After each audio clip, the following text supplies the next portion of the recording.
Manitoba Derby. It's Matt's broken foul back to Bonanza down the rail. Mr. Expedient. The stretch approaching the wire, and it's going to be Smuggler's Hold to take the 2009 Manitoba Lottery Derby. To the outside, Stachys continues to go on with it, and Stachys is going to pull the upset. He's drawing away to win the Manitoba Lottery Derby. Across the track, deep stretch, hammers bullet, big blue caboose, hammers bullet, the Canterbury Invader takes the 63rd renewal of the Manitoba Lottery. But they're a long way from home, baby. Beluga Ball proves it's no fluke. He's back on track. He destroys them in the 64th renewal of the Manitoba Lottery. Narco, but Assembly Hall is going to get it done in the Manitoba Lottery Derby. Second, enormous strides, Street Prancer coming to the wire. It's going to take the Manitoba Derby. Flashy Fuel with six. One more try. Flashy Fuel is going to hang on. But it's inside straight. He's gonna do it in here. Escape quad trying to battle back, but Pineapple is the 16th pole. Sky Promise is gonna take in the Derby. Oil money. He can't go about it. The unusual Mongolian win takes the 72nd running of the Manitoba Derby.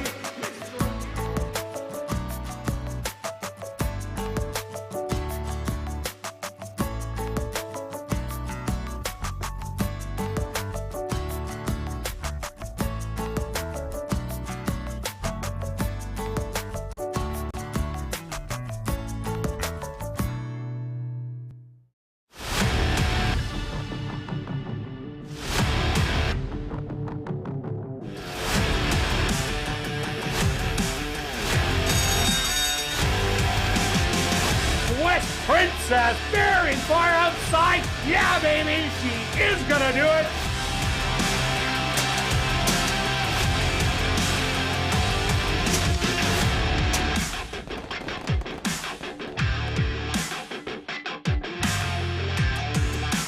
The Manitoba Jockey Club acknowledges that we are on Treaty 1 territory and that the land on which we gather is the traditional territory of the Anishinaabe, Cree, Ojibwe, Dakota, and Dene peoples, and the homeland of the Métis Nation. We pay our respect to the First Nations and Métis ancestors of this land. And welcome everybody to ASD Live, brought to you by Manitoba Liquor and Lotteries. Day 8 on the racing calendar. Quick look back at last Wednesday's racing action. Who is hot? Well, jockey Jorge Carreno was. He had 2 wins. Both of them aboard trainer Michael Nault's horses. Also, Shelley Brown had a good night as she had 2 wins. Speed played really well on the racetrack as 5 of the winners were on the front end. And 2 stalkers, 1 closer. And then back on Monday, it was all about horses on the front end. 6 of them went gate to wire. And then in the last race was a meltdown on the front end. As you see the jockey standings, jockey Jorge Carreno on top with 6. Stanley Chady, 3 back. Or Jorge Carreno at 9. Stanley Chady, 3 back at 6. Ronaldo Cumberbatch, Chavian Chow, Praven Badri, all at 5. And in the trainer standings, a logjam. Jerry Gorno up by 1 with 5 over Shelley Brown, Marvin Buffalo, Michael Nault, and Lise Pruitt. And I think it's going to be like that all year long. Quite the even playing field in the backstretch. A lot of nice horses. Stretch, what did you see last week? Yeah, it was an exciting week. Our first 3-day race day, and that's good. You kind of get the flow. You're getting to see all the horses a few times. I was just comparing the 3 days, and basically what I had found that the Monday, the June 13th, had the fastest variances where I felt the track, the times were a little above par for that level. Tuesday, about the same, maybe, I'll call it about the same. And then the last one, I had it more of an even so I'm not going to have to adjust the time being that quick. And just the reason I mention that is because some people like to compare times. They look on the 13th and they see a horse go 111, and then they look on the Wednesday and see another horse go 111 and 4 or something, and think, oh well, the 111 must be that much better. Well, you can't compare times on different days, and this is a perfect example of that. And there's where you can really get some value on the slower days, slow times on a kind of a deeper track. So watch that. The public will just compare the times and go from there.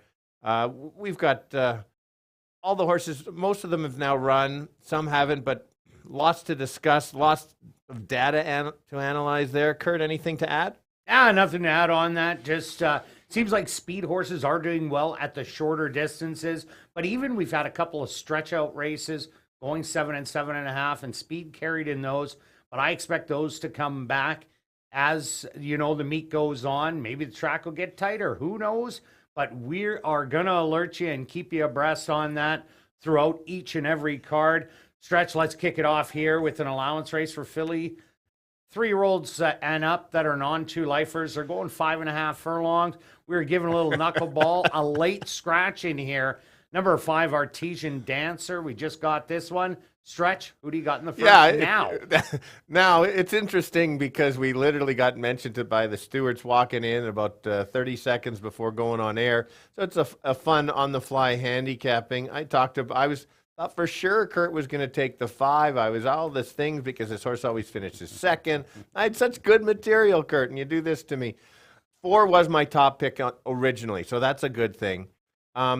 Remember that horse, she was on June 6th, which was a very speed bias day, and this horse closed a little bit. So I think on paper, the close is even better than it shows because of the speed was carrying so well. The figures are a little bit slow, but I just think it's going to get the right trip in here. With the 5 scratched, it is, it takes away a bunch of the speed. I'll just go to my now 3rd pick, moves up to my 2nd pick. And again, the race shape has changed. Everybody out there is going to have more time to re-handicap it other than our about... than me and you. In about 30 seconds. We'll talk more in the paddock of where we're going. The 3 is my other stalker. I think the horse needed one over the surface, and before the scratch, I thought we was going to get some value. We'll see how it plays out. The morning lines you can just throw right out now with the big scratch. I'll call it 4-3. Yeah, myself, I do like number 4, Maybella, and that was my top selection. This horse ran lights out last time out. 3 wide around the track, just kept coming, but Giddy Up Zoe proved to be the best in there. But Maybella, I expect to go forward a little. There is some speed in here with number 6, Prairie Magic, number 2, Maisie G. But if the speed does get away, I think it might be Prairie Magic, but I don't think Maybella is going to be too far away. And after that last race, that was absolutely dynamite, so I put her on top. Prairie Magic, my 2nd play, broke a little bit slow, got into some trouble early, but not a lot. But that was just enough so this horse could not clear. I think today might be able to clear, comes back with a really sharp work in 36-1. So I think is also a top player. And number 1, Dazzling Gold, wasn't able to come back after sitting towards the back of the field. Did make up ground down the lane, but just not enough. But as Stretch alluded to you, June 6th, you wanted speed, and Dazzling Gold didn't show it. Expected to show more today. So I got 4, 6, and 1. Now we're going to carry on to race number 2, a $3,500 claimer for fillies and mares, 3-year-olds and up that are non-winners of the year. They're going 5.5 furlongs. Stretch, what do you got? No late scratches? None in here. Not that yet. I know of. All right. Might get a head popping in the door in a couple seconds. Okay. Hopefully not. Hopefully not. They're all in this race, all 6 of them. I'm sorry, all 7 of them. We'll get it right yet. I think there's a potential duel in here. I landed on the 2 as my top selection. Just confirming, Kirt and I are looking at the same race, but I think the 2 can go to the lead, but also is one off the pace. So that's why I think Antonio's going to probably position this horse where he thinks it's a good spot. Might get stuck on the lead and then have to go if the pace is too fast. I really think he's just such a good rider that he knows how to sit back, and that's why I'm liking it basically because Antonio can adjust. Morning line's 4-1. I just think potentially get a super trip here along the rail and then make the move when he can. The 3 was my almost top pick in here. Last time was basically outclassed and I thought spotted in the wrong spot. Kind of belongs between the 35 to 5,000 level. So that's kind of the spot to go for. Unsure if the horse is a true closer, but I think with the other speed in this race, this horse can just run evenly and basically inherit and take over at the end. And then my live long shot is the 6. Hasn't raced this year, but is truly the closer in the race. If it's potential, the 2 and 3 hook up with some of the other speed, it could set it up. This horse always, when wins or does well, is always paying a price. I think I'm going to get a really nice price in here. And so I've got it 2-3-6, Kirt. Yeah, Stretch. I seen the same thing. A lot of speed. Definitely the 4. Know what I mean? And the 5 Caramia mine will show speed in here. That's the running style. The 2 Aerosphere and the 3 Time for a Song. Both of them have showed speed in the past. So I think there might be that log jam that happens. And I went to a closer in here. And I went to the other Jerry Gorno horse, number 7 River Deputy. This horse is taking a big plummeting class, just like number 3 Time for a Song. They're coming out of the first level allowance, optional 10,000. And this horse was overmatched. Sat 5th, stayed 5th. Kate's Princess, the winner, went wire to wire, but only lost by 4 lengths for second money, which I like because a lot of these wouldn't even compete in that field. Has some races where it was in a stalking roll down in Fauner Park and Delta Downs. So if it can run one of those stalking races, I think he'll have a big chance in here. Chavian Chow, he's winning races early on. So I think he's a really good long shot with that 5-1 morning line. I also like number 4, Know What I Mean. That was a great debut, hanging on to win over at Cabo Dorado, a race fit horse. And Know What I Mean dug in, and that's what I like the most. If it goes out to the lead, maybe just it's the 4 and the 5, I think it might be able to last. I think 5.5 furlongs is probably the best distance for Know What I Mean. So I think she has a really big shot today. And number 3, Time for a Song. Yes, I like Stretch's other dropper in here. This horse has run some good races down at Fairgrounds and Will Rogers. Any of those races are good enough to win this one. Bit wide open. I'm taking 7, 4, and 3. Now we're going to carry on to race number 3, kicking off Jackpot Pick 5 wagering with a $7,500 claimer. For fillies and mares, 3-year-olds and up, they're going 5.5 furlongs. Great race, Stretch. Who do you like? It is a great race. We both landed on the top pick, and it will be the favorite. I thought last time out this horse was in against a lot more speed. I didn't think that this horse could get the loose lead. It's interesting. I found the footnotes on the past performance line. It was lone speed. Well, yes, it was lone speed because it went 21-4, but I think she can do exactly the same. I don't think she even needs to go that fast and just basically catch her if you can. And so price isn't probably going to be there. It's just a sharp, nice spot for where the trainers got her in here. And then after that, I'm looking for the closers because anybody that tries to go with her is probably going to get tired or get caught late just trying to keep up. So I've landed on the 6. Basically, if I think this horse can potentially repeat the early form at ASD last year. This was a great example that the horse was good early and then kind of maybe got sore and just wasn't firing. A repeat to that. I think the horse is certainly a contender, at least pick up the pieces late. The figures on the first start showed that she's possibly back to her good self. And then I'm going to go to the 4, Invader from the Turf Paradise, dropping back from a mile, and then 3 out of 4 in the money, 3 out of 4 in the distance. So I think a chance to be in there. Yeah, definitely. I like Liaison Tune 7 also. What great ride last time out. Neville Stevenson put her on the front end and just nursed her around, and she won that rather easily, and she had a little bit more left in the tank at the end. I like that she is a cutthroat sprinter going short. It's not 6 furlongs yet. It's only 5.5 again. I expect her to get the lead. Might be a little bit more pressured depending what number 1, 2 Steps Faster does, and the 2 Happy Issue, who didn't get out of the gate. But I just think Liaison Tune has that blazing speed. I think she has a big shot to wire the field. I also like number 5, Just a Tap In, the second place finisher to Leah last time out, hopped at the break, and that cost positioning, but was running at the end and just got up to beat number 3, Fat and Bitter, for the place.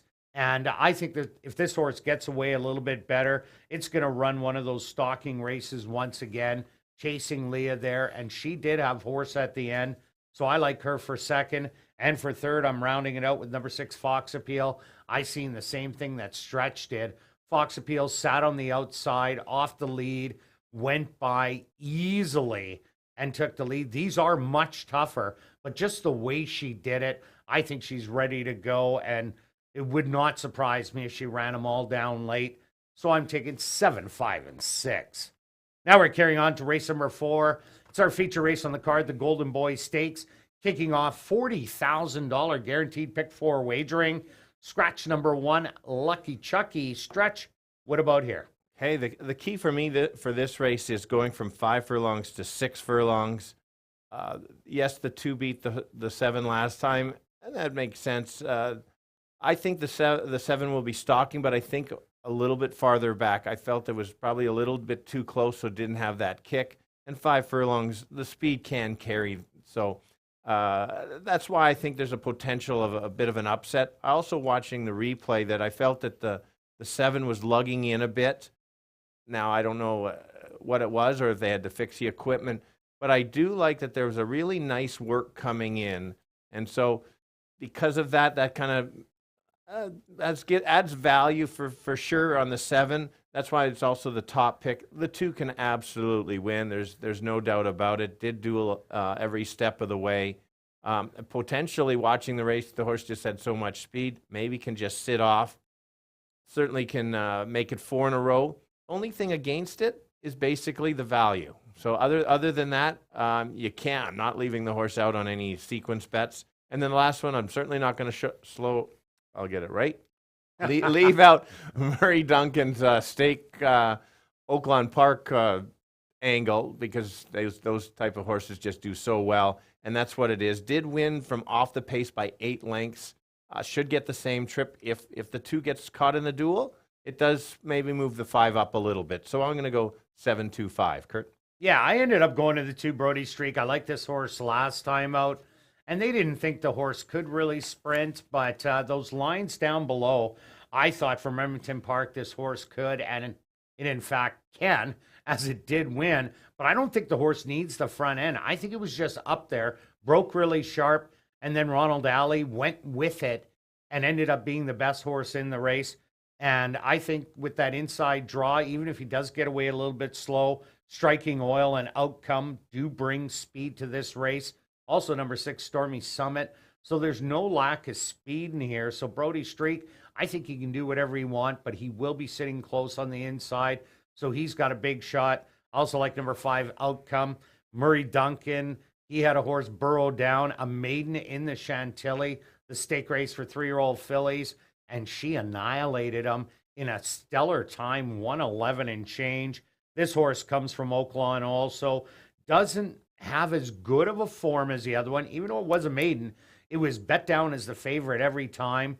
This one was a big winner 3 outs ago in a stalking roll. Murray Duncan, if you're going to get something like 4-1 on this horse, jump all over, and that probably is going to be a great price. And Gold Special, seeing the same thing as Stretch. Ran a good race, ran out of ground, gets more distance, flashy work coming in, handily around the dogs. If those pylons weren't on the track, probably would have went 47 and change. So I'm with them, just a different order, 2, 5, and 7. Now we're carrying on to race number 5, a $2,500 claimer for 3-year-olds and up that are non-winners of the year. Again, going the 5.5 furlong distance. Stretch, I had a tough time with this one. Yeah, I'm with you. Take note as Kirt just mentioned 5.5. We're going all distances now, back and forth, 5.5, 6, and sometimes they may even throw in a 5 in there. So really pay attention to that. It is an absolute wide open, like you said, non-winners of the year. It's tough. It's always tough, especially at the end of the year. But hey, it's tough this time because I think every horse in this race could win it with their top effort. So if they wake up with their back class. Certainly can win it. And that's kind of where I started. we've got a few different selections, but it's when you see my sequence, I've included Kirt's selection as well. It's called the all button there, Kirt. Let's go with the back class. Where I'm going to go with number 1, St. Geezy, and the reason that is because last year went on a winning streak, 3 in a row, solid figures. Just toyed with them. Yes, was at a lower level, but just based on the figures. And I think the horse maybe just ran out of gas, but then ran a nice race kind of at the end. It showed that there's still some form in there. That's my top selection. And then, and why not? You've got Michael Nault, who's already won 4 as well. Next race, 2 horse. I'm going to throw in a bombs away here at 12-1. Same kind of angle. This horse was running for 5,075. I played it a bit last year. It always showed me teased me just enough that I'd have to try it again. Figures are there. This level 12-1. Why would I not use this horse? It's a price. There's enough there to take the shot. And then the last one, I'll take the 5. Same reason as the 2, except the price. I think the price is going to be that much lower, and they're relatively the same type of horse. Mid-claimers, it's who wakes up. Like I said, I'm using everybody here in the sequence, so I'll call it 1, 2, 5.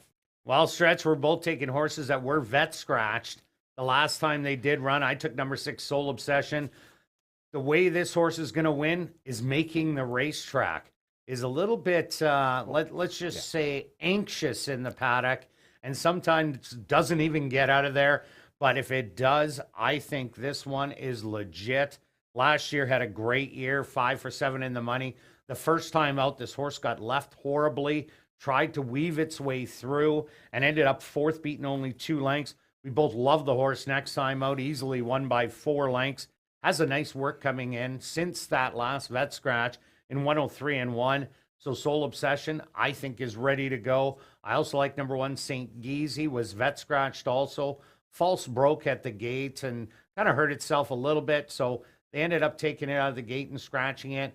But look at that flashy workout coming back out of the starting gate in 101. This could be the speed of the speed. And as I said at the top of the show, speed's been doing really well. And I also like number 4, Proud and Loud. This horse made a nice middle move last time out, but the eventual winner, Tis Funny, who destroyed him on the front end, walked away with it. This horse thought it might be able to catch it. Tis Funny might tire inside the 8th, as it usually does, but that didn't happen. And I think that cost Proud and Loud second money. I think it'll go forward off of that race. So that's why I have 6, 1, and 4. Now we're going to carry on to race number 6, a $5,000 claimer for fillies and mares, 3-year-olds and up that are non-2 lifers. Again, going 5.5 furlongs. Stretch, what about this one?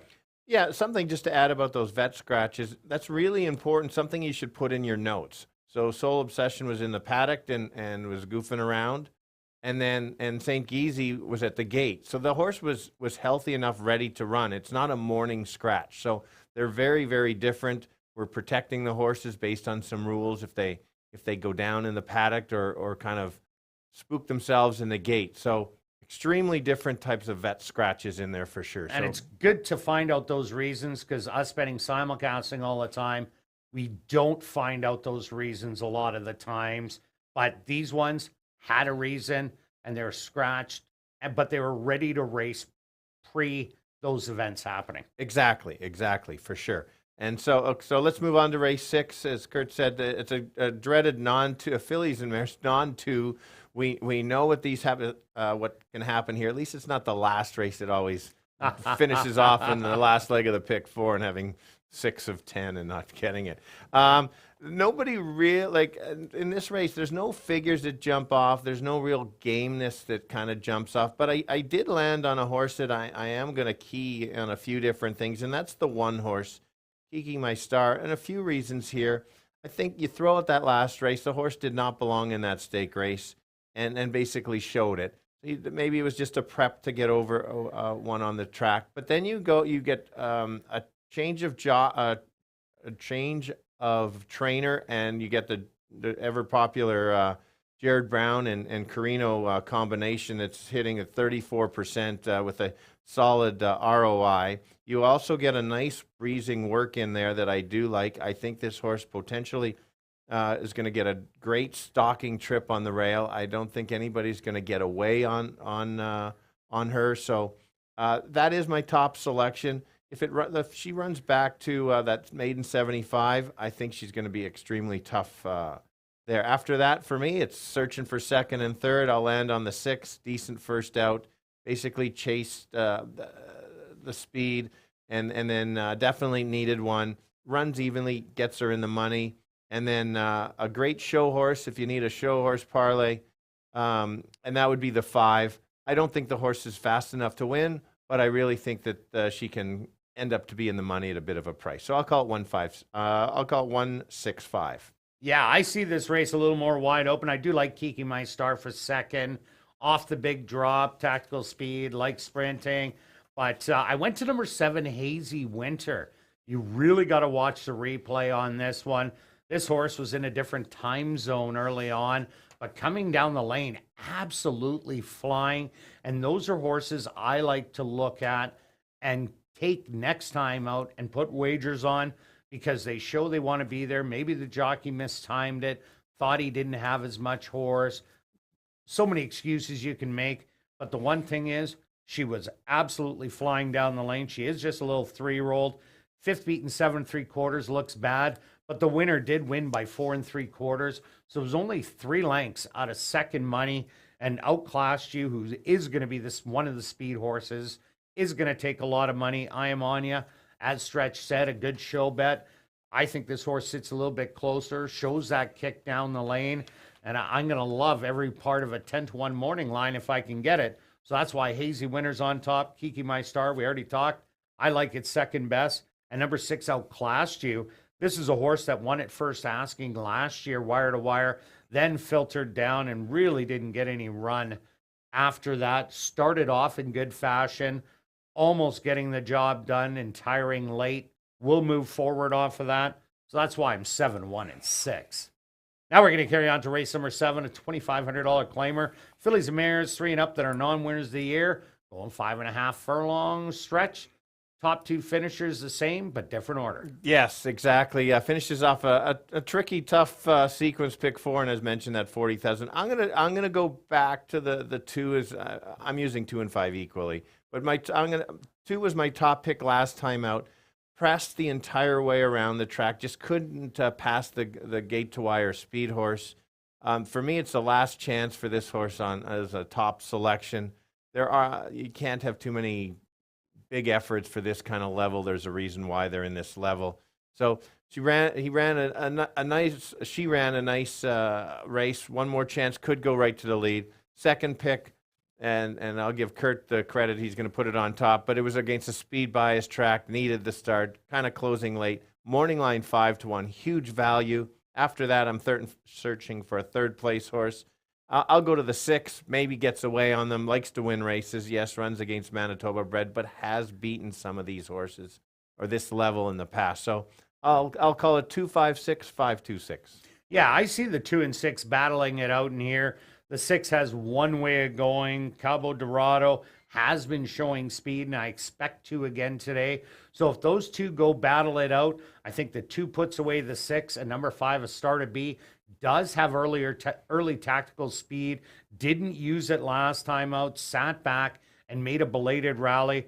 Antonio Whitehall now jumps aboard. I expect him to be a stalker of the 2 and 6 today. And if he does do that, any weakening down the lane, A Star to Be, I think will be absolutely flying. So that's why it's my top selection. Cabo Dorado didn't get the win last time out, but ran a winning race. I think he'll do it again today, and is the inside of the speed, so that'll really help. And because 2 and 6 will battle, I think it's a different closer. I went to number 9, Videra. Ran a great race last time out, but just couldn't get up and was beaten by Star to Be by 3. There's a lot of horses in here that aren't showing a whole lot, so I think Videra is the best of the rest. So that's why I'm taking 5, 2, and 9. Good luck with all your selections this evening, and I'll be right back with the changes on this evening's Carter Racing.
And if everybody can get their pens and programs ready, here are the changes on this evening's 7-race card of racing. Turning your programs to race number 1, scratch number 5, Artesian Dancer. That's here in race number 1, scratch the 5, Artesian Dancer. Now turning your programs to race number 2, the QX 104 94.3 Now Radio Race. There are no changes. Now turning your programs to race number 3, the Fillmore Riley Celebratory Spirit Race. Just a couple overweights, the carryover in this evening's Jackpot Pick 5s, which does kick off here in race number 3, is just over $77,000. Now turning your programs to race number 4, kicking off $40,000 guaranteed Pick 4 wagering. Our featured race, the 46th running of the Golden Boy Stakes. Scratch number 1, Lucky Chucky. That's race number 4, scratch the 1, Lucky Chucky. Now turning your programs to race number 5. In race 5, number 8, Anire, will not run on Lasix. That's race number 5, no Lasix on number 8, Anire. Now turning your programs to race number 6. Just some overweights, and they're on your TV monitors. Now turning your programs to race number 7, our Jackpot High 5 race of the evening with that carryover just under $5,500, just the lone overweight, and again, on your TV monitors. Well, another nice night for racing here in Winnipeg. Under mostly cloudy skies. Stretch, I kind of look like your beard. Yeah, you can still see me, so it's still the Kirt and Stretch show. It's not just the Kirt show. I think it should be the Kirt show because I don't see no sun out there. No. But under mostly cloudy skies, the temperature 27 degrees Celsius or 81 degrees Fahrenheit, and the track is listed as fast racetrack for this evening's 7-race card of racing, and we're going to kick it off right here in race number 1 that goes to post in 20 minutes.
And thank you for joining us this evening, and be sure to play Winnipeg's ultimate Chase the Ace game with prizes for more than the Jackpot Ace. Tickets for Chase the Ace are just $5 and available in the lobby until 9 p.m. The draw takes place at about 9:30, and the current jackpot is over $1,000. Now on to racing. If you're new to racing, make sure you stop by and see Shannon and Brad at the Fan Education Center located on the main floor. Also, that's the place to open a free betting account at hpibet.com to bet your races on your phone. That's right, on your phone or computer. And what's more, if you bet 100, you'll get 100. Some conditions do apply. Have a great night of racing and good luck with your Chase the Ace tickets.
and welcome down to the paddock for race number 1. We're going to kick off our week of racing with an allowance race for fillies and mares 3 and up that are non-2 lifers.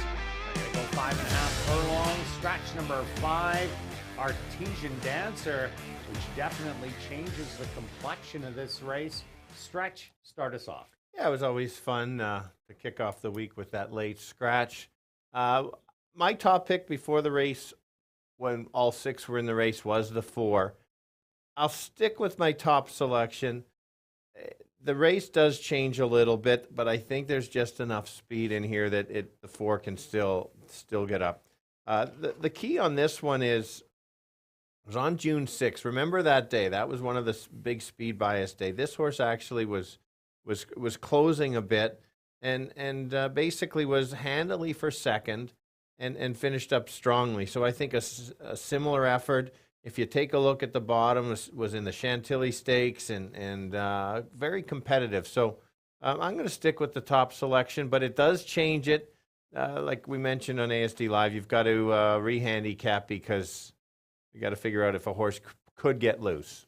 Yeah, no doubt about it. With the scratch of Artesian Dancer, Maisie G, and Prairie Magic, they look to be the speed of the race. But Prairie Magic did get in some trouble last time out on the break, sat second, then went to battling, and then tired late down the lane.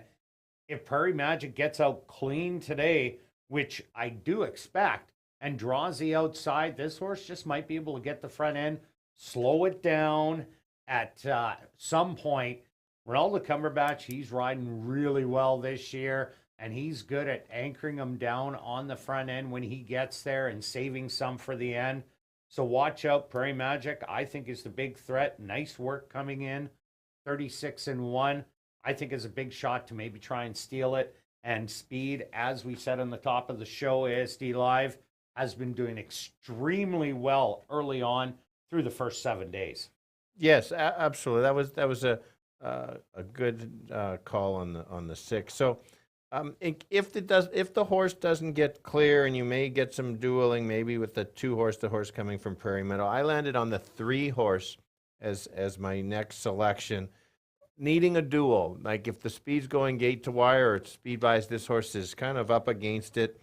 I think there's some nice closing numbers in here, including this horse started at Golden Gate. We've seen the Golden Gate angle there, then went to Turf Paradise, won a maiden quite handily, and then last race did lose to the 4, but I always like the horse could improve because it had the race over the track, new surroundings, and that certainly does make a difference for the horses. They're young horses, and so that's my now second choice. It was my third choice. Yeah, another horse I like in here, number 1, Dazzling Gold, was well bet last time out, got out of the gate, and ran a very even race. Was 5th beaten 2 early and ended up 5th beaten 3 1/4 in the end. Dazzling Gold ran some really good races last year. He had some real tough company. And if you see, it took a couple starts for Dazzling Gold to get going. Maybe just needed that tightener of that last start to show a little bit more. But I do expect improvement. Draws the inside in here, which I don't think would be a problem at all. Expect her to be sitting a little bit closer in this 5-horse field. I don't expect her to be more than 3-4 lengths off it. So she's going to have a shot at the head of the lane. And 4-1 on the board, nothing wrong with that. No, that's fair value for sure. And then that's the last one to mention, the Invader from Prairie Meadows, briefly touched. One did win it in Oaklawn, but now that was, if you don't understand the symbols in there, a boxed S is state breds. So it was Arkansas bred, so it wasn't open. The horse does have speed, a little up against being a 3-year-old filly, but you never know. The horse, I think, needs to improve, but if suddenly besides the 6 doesn't go and the 2 gets out, you never know, gate to wire. Yeah, what I like about Maisie G is her start 2 outs ago at Prairie Meadows. She sat off of it, collared the lead, and then tired late. That same kind of race. And she'll be in the mix early, trying to go after it. So let's go to our picks here. In race number 1, Stretch, we're going to start off with you. Okay, I've had to adjust my bet last minute. Beth made the change. It's not a stretch change alert because it was changed, not live. So here we go. $2 pick 3-wheel. We're going to key the 4, hit the all button in the next leg, and single the 7 in the last, and we'll go from there. Okay, Beth, it's a Kirt change alert. First one of the year. I don't have many of these, but with that late scratch of Artesian Dancer, instead of 20 to win on the 4, I'm going to go a $10 exactor box, 4 and 6. Same price, $20. If you want to just do $1, $2 for you. Exactor box 4 and 6. Great job, Beth. Good luck with all your wagers here in race number 1, and we'll see you back for race 2.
The horses are on the track for race number 1. They're going to go 5.5 furlongs for $15,000. Number 1 is Dazzling Gold, owned by Starfield Stable, trained by Tiffany Husbands with Antonio Whitehall. Number 2 is Maisie G, owned by Andy Stronach, trained by Jennifer Jordan with Siobhan Bell. Number 3 is Savage Love, owned and trained by Elton Dickey, Leroy Nelson in the saddle. Number 4 is Maybella, owned by Tom Payne and Elton Dickey, trained by Elton Dickey with Stanley Chady Jr. Number 5, Artesian Dancer, was a late scratch. Number 6 is Prairie Magic, owned by Dr. Betty Hughes, trained by Devin Giddens with Ronaldo Cumberbatch. Post time for race number 1 in 5 minutes.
It's now 2 minutes to post time at ASD.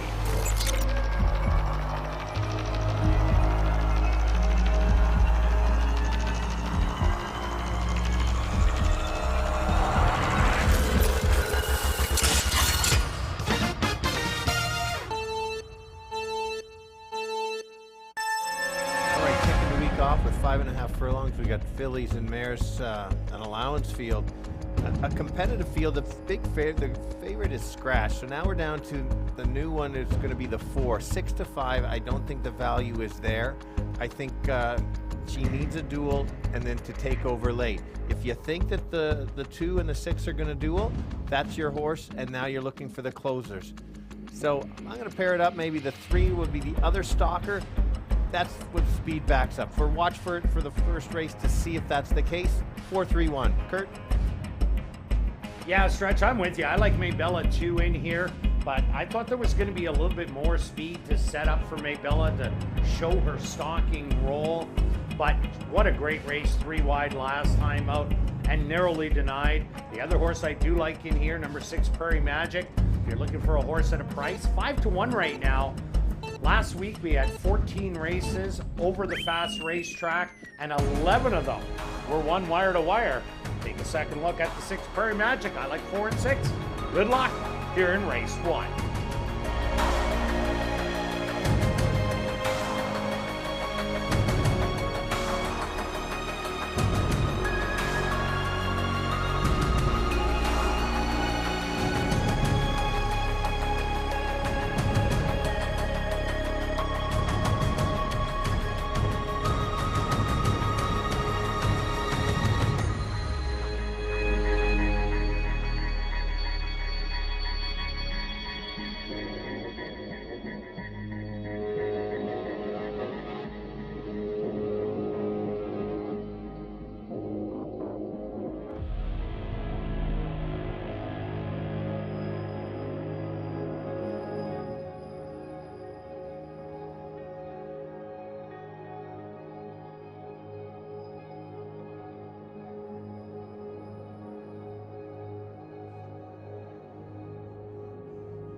time.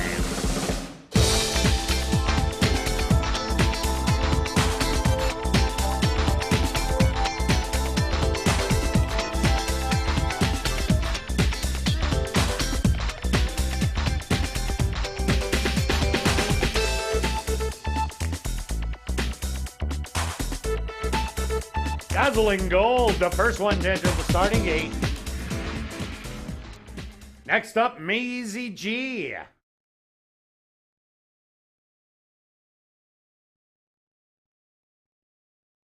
Savage Love from the middle set to step in.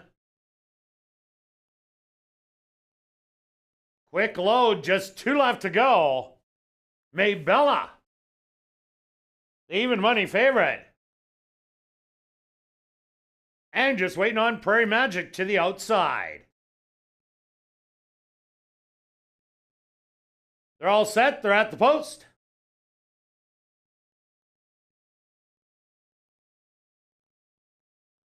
And they're off.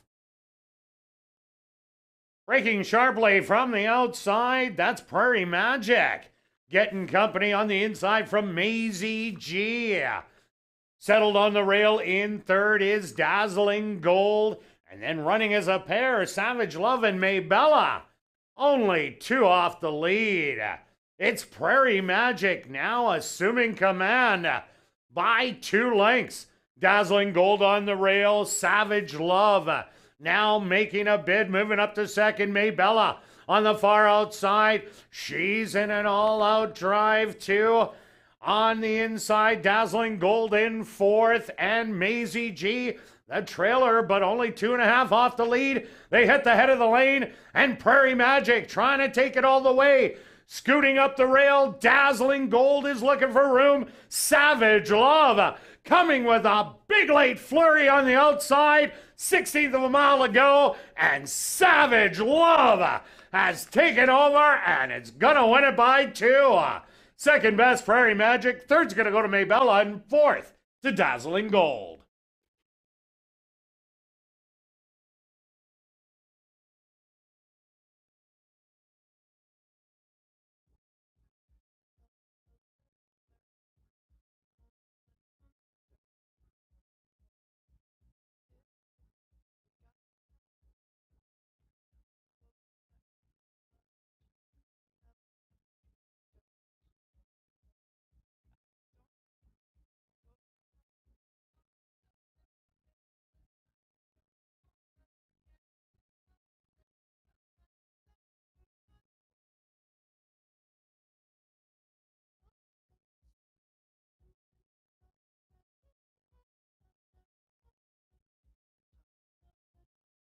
The stewards are posted number 3, Savage Love, as your race winner. Second goes to number 6, Prairie Magic. Third to number 4, Maybella. And fourth to number 1, Dazzling Gold. They went the opening quarter 23-2. The half 47-3. Time for the 5.5 furlongs, 107-2.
Now entering the winner's enclosure, the official winner here in race number 1, that's number 3, Savage Love.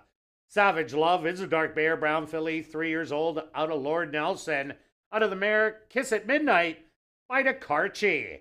Owned and trained by Elton Dickey, and ridden to victory by Leroy Nelson. Time for the 5.5 furlongs, 107-2.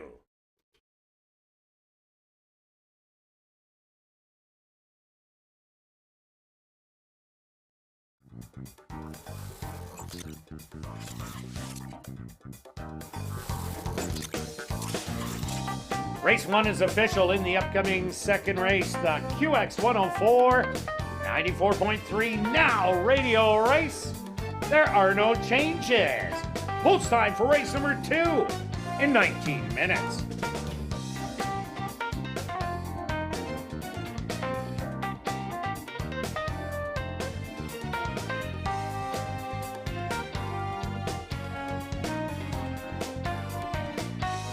As I mentioned earlier, ladies and gentlemen, this is your ultimate KCA's place, which raises money for the Final Furlong organization that helps find good homes for retired racehorses.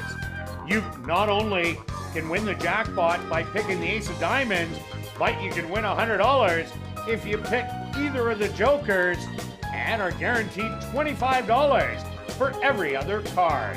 Tickets are just $5 each and available in the lobby. And take note that Final Furlong coffee mugs are also available for a minimum $10 donation at guest services. And just a note about smoking, ladies and gentlemen, a City of Winnipeg bylaw requires that there is no smoking on the tarmac in front of the grandstand. There are 2 special smoking areas that are available, one on the south side of the tarmac and the other on the north side near the paddock. Your cooperation is greatly appreciated.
And welcome back down the paddock for race number 2, a $3,500 claimer for fillies and mares, 3-year-olds and up that are non-winners of the year or non-4 lifers.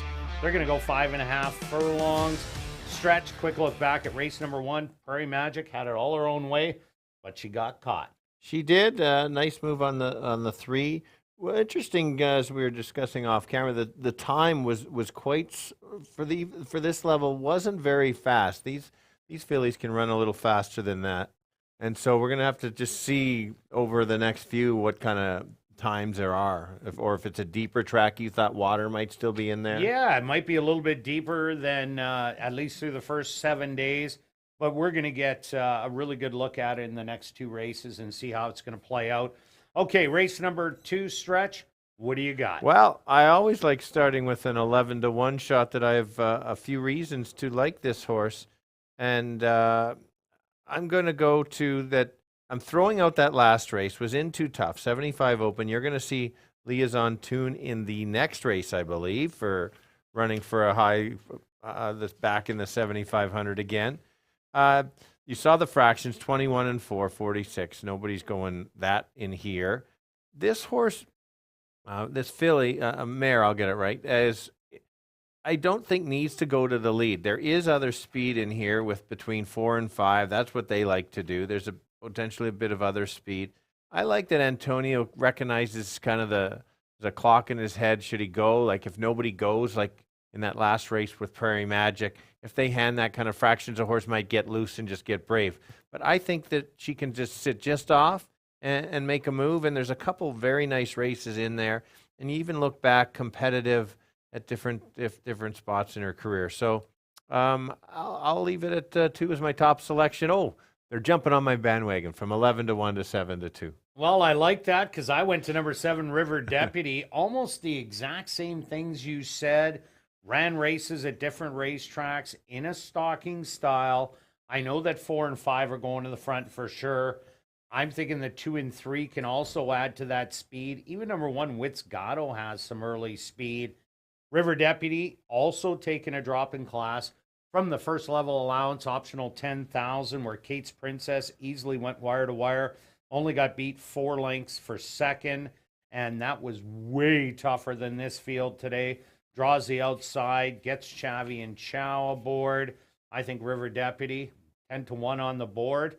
That one will take my money if it stays at those odds. Absolutely. There's your overlay. And that's what you're always looking for, is value on horses. Is sometimes, that horse, there's no value if he's down at 5-2 because there are some question marks. My second choice is the 3 horse, happens to be the favorite. The matches up to the same morning line. And same kind of reason, the horses are dropping, giving them a start again, in quite tough. That fairgrounds race, yes, it was for non-3 with some conditions. I don't know exactly what the other conditions were. But again, the figures are there. Potentially that one did go to the lead, but a couple of the other ones runs evenly. And I really believe that 4 and 5 are going to knock heads. 3 can run evenly and still win it that way. Doesn't have to get caught up. I don't think is as fast as those other 2 kind of rabbits that can go. Yeah, for sure. I also like number 4, Know What I Mean. Cabo Dorado came out of that race and ran had previously run a really game second in a 5,000 non-4 lifer. But Know What I Mean, first time out of the latch. If they give her the inside and the lead, definitely she can run big once again. That's why she's 5-2. She ran a big race starting off the year last year. Kind of ran a bad one the second time, but was in a cutthroat speed duel, and then ran a good race coming from off the pace the very next time. It's interesting to see what Praven Badgery will try and do.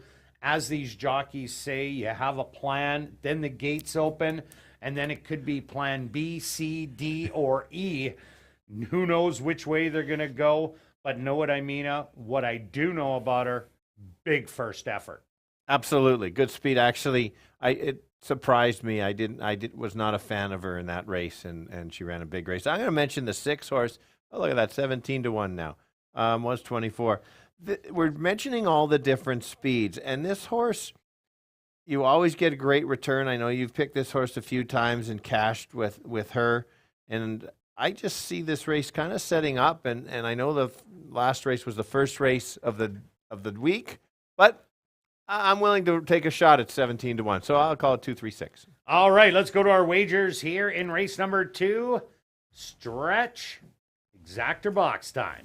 Yes, and interesting how the 3 horses I have selected are not included on yours. Nope. So $3 exactor box, 2-3-6 is $18. If you get a $1 one, just want to spend a $1 box, that would be $6. And myself, I'm going after the pick 3. I'm taking 4 and 7 in here. Then I'm just having the 7 in race 3 with the 2-5-7. Over in race number 4, a $2 ticket, $12. A $1, $6. Good luck with all your wagers here in race 2. We'll see you back for race 3, kicking off jackpot pick 5 wagering.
The horses are on the track for race number 2, the QX104 94.3 Now Radio Race.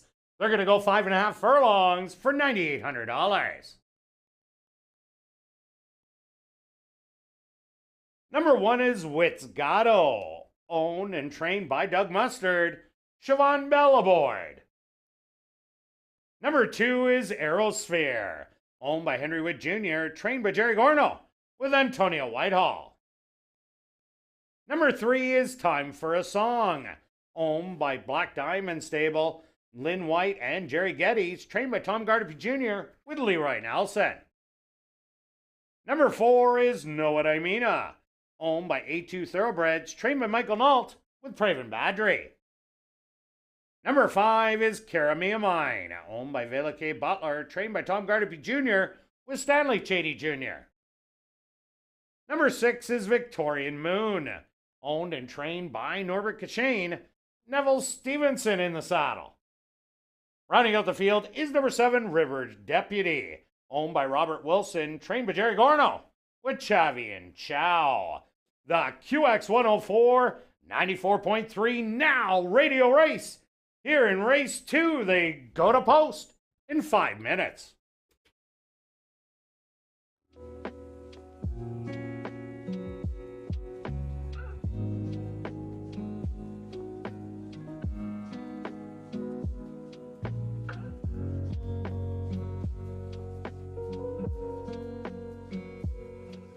And ladies and gentlemen, in this second race, this is our HBPA Manitoba best turned out horse, and that horse is number 2, Aerosphere. Number 2, Aerosphere is the HBPA Manitoba best turned out horse here in race 2.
now 2 minutes to post time at ASD.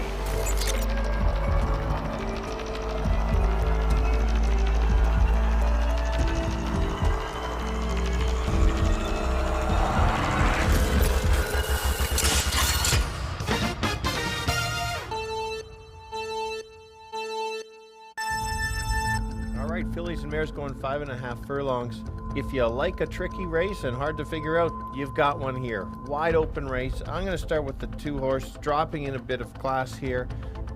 Throughout the last race, there's some solid races. This horse, I think, can sit just off, make the move, take over late. The other one similar to that would be the 3. Not as much value, but my long shot, 18-1. I think if there's a big pace battle, 6-horse could be closing late to at least get a top 3, 2, 3, 6. Yeah, Stretch, I'm with you. I think there is going to be a pace battle for sure between the 4 and 5, but you can add the 2 and 3 in there. So I went to number 7, River Deputy. Has shown some off-the-pace running style, taking a huge drop from the allowance optional $10,000 claimers. So this one, the class relief is the key in here, and the running style. So you're getting 7-1 on River Deputy, and I like number 4, Know What I Mean, the favorite. Huge first race. Good luck here in race 2.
post time.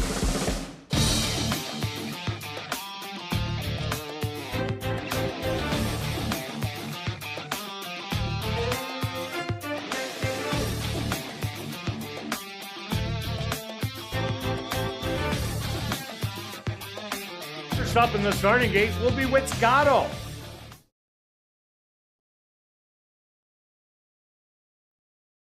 Aerosphere. She's the next to move in. Time for a song's turn.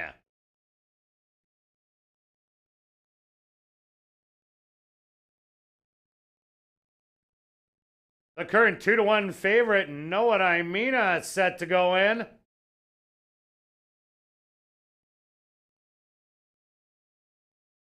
Next up, Caramia Mine. Now just 2 left to load. Victorian Moon. And just waiting on River Deputy.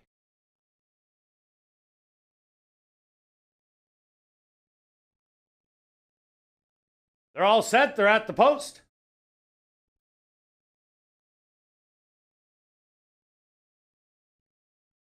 And they're off. From the middle, Know What I Mean. Shows real good early speed, and she's going to take the front end by a half a length. Aerosphere to the inside, to the outside. Caramia Mine is making it an early trio. Time for a song. Stalking those 3 in 4th. Then it's River Deputy, 1 more length back, 2 more to Witzgato, and the early trailer is going to be Victorian Moon. The opening quarter, 23-1. On the outside, Know What I Mean. Aerosphere to the inside. These 2 have 4 lengths. On time for a song, River Deputy rallying to the outside. Witzgato coming up the rail. They hit the head of the lane, the half, 47-1. And Know What I Mean now takes over as the leader. Aerosphere is back to second. A late rally on the outside from River Deputy and Witzgato. Know What I Mean is going to hang on for the win. Second best will be River Deputy. Third to Witzgato. And fourth to Aerosphere.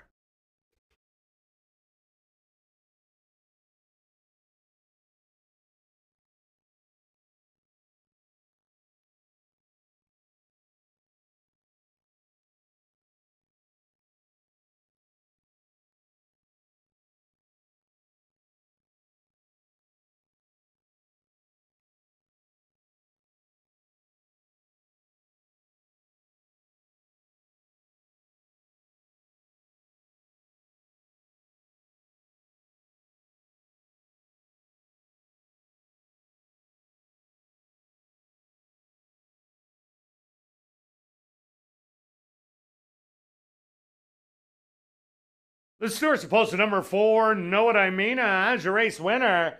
Second goes to number 7, River Deputy. Third to number 1, Witzgato. And fourth to number 2, Aerosphere. They went the opening quarter in 23-1. The half, 47-1. Time for the 5.5 furlongs, 107.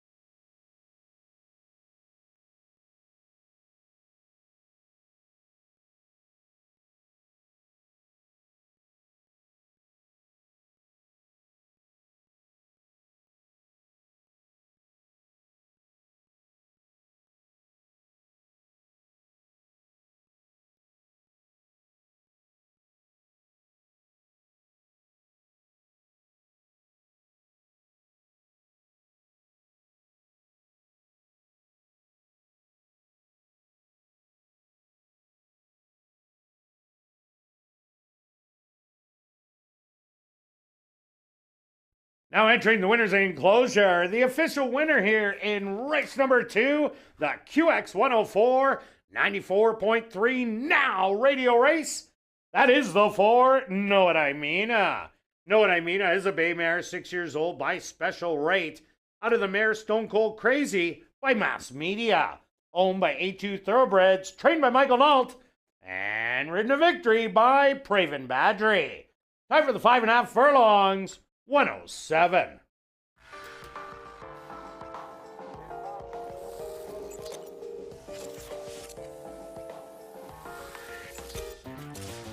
Race 2 is official in the upcoming third race, kicking off Jackpot Pick 5 wagering, the Fillmore Riley Celebratory Spirit Race. There are no changes. The carryover in the Jackpot Pick 5, just over $77,000. And it kicks off here in race 3.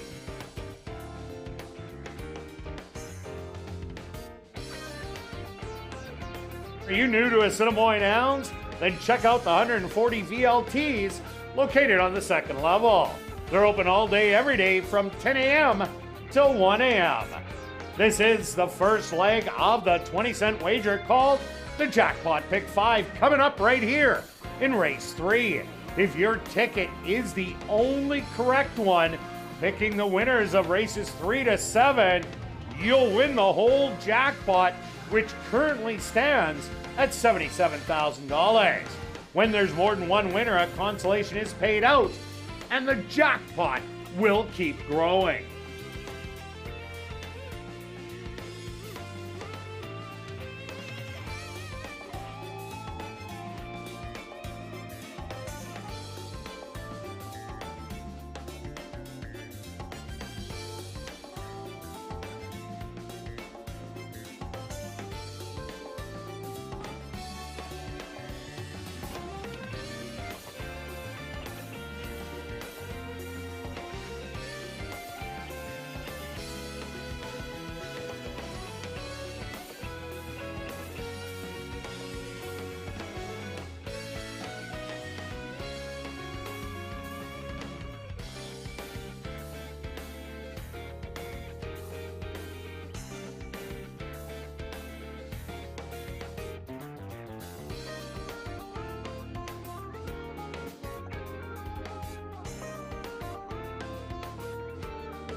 And welcome back down the paddock for race number 3. We have a $7,500 claimer for fillies and mares, 3 and up.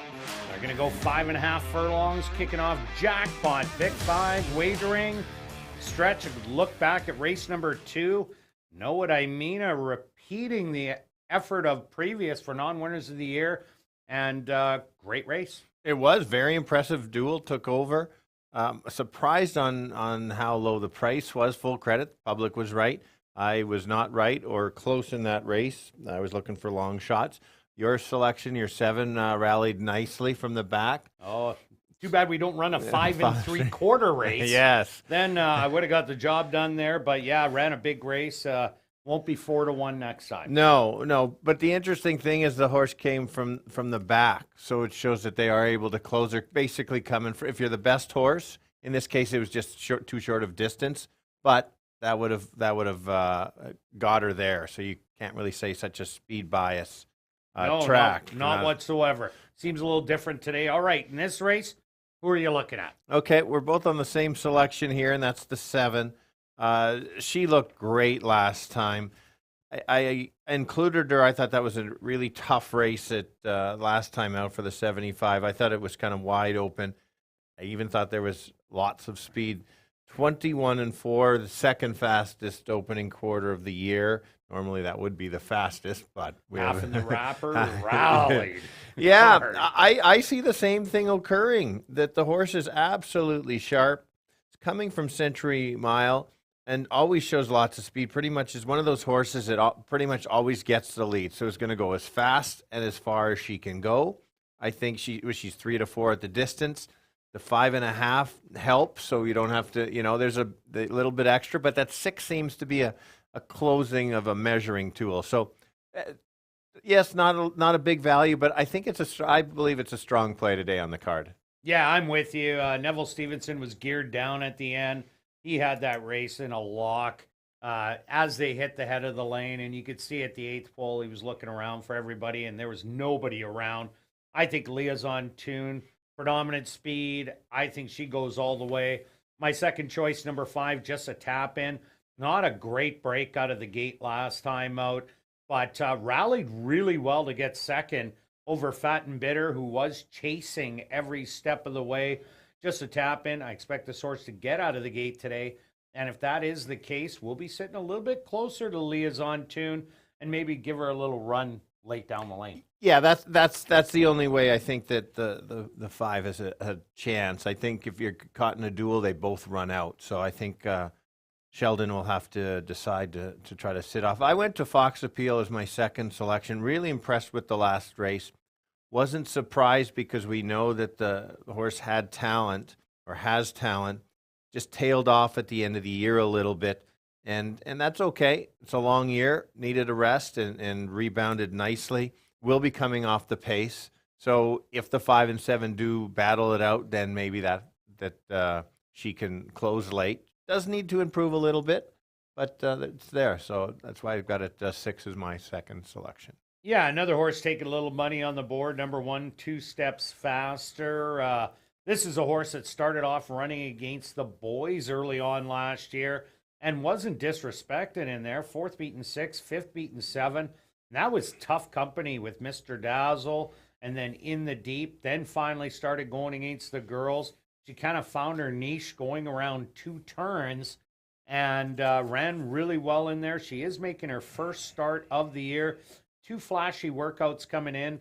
The best one, the most recent, a half mile in 48-3, and out of a hot barn, the Wendy Anderson barn. So I think this horse does have a shot. I just don't think it's going to win it, but I think it can run big and get in there. Yeah, I agree with you. It's battling out for the 2nd and 3rd spots, I think. I landed on the 4 Invader from Turf Paradise, cutting back from a mile, has won 2 in a row. At about the same level, that 85 non-3, yes, it's a condition race, is very tough out there. It's not those 3,500.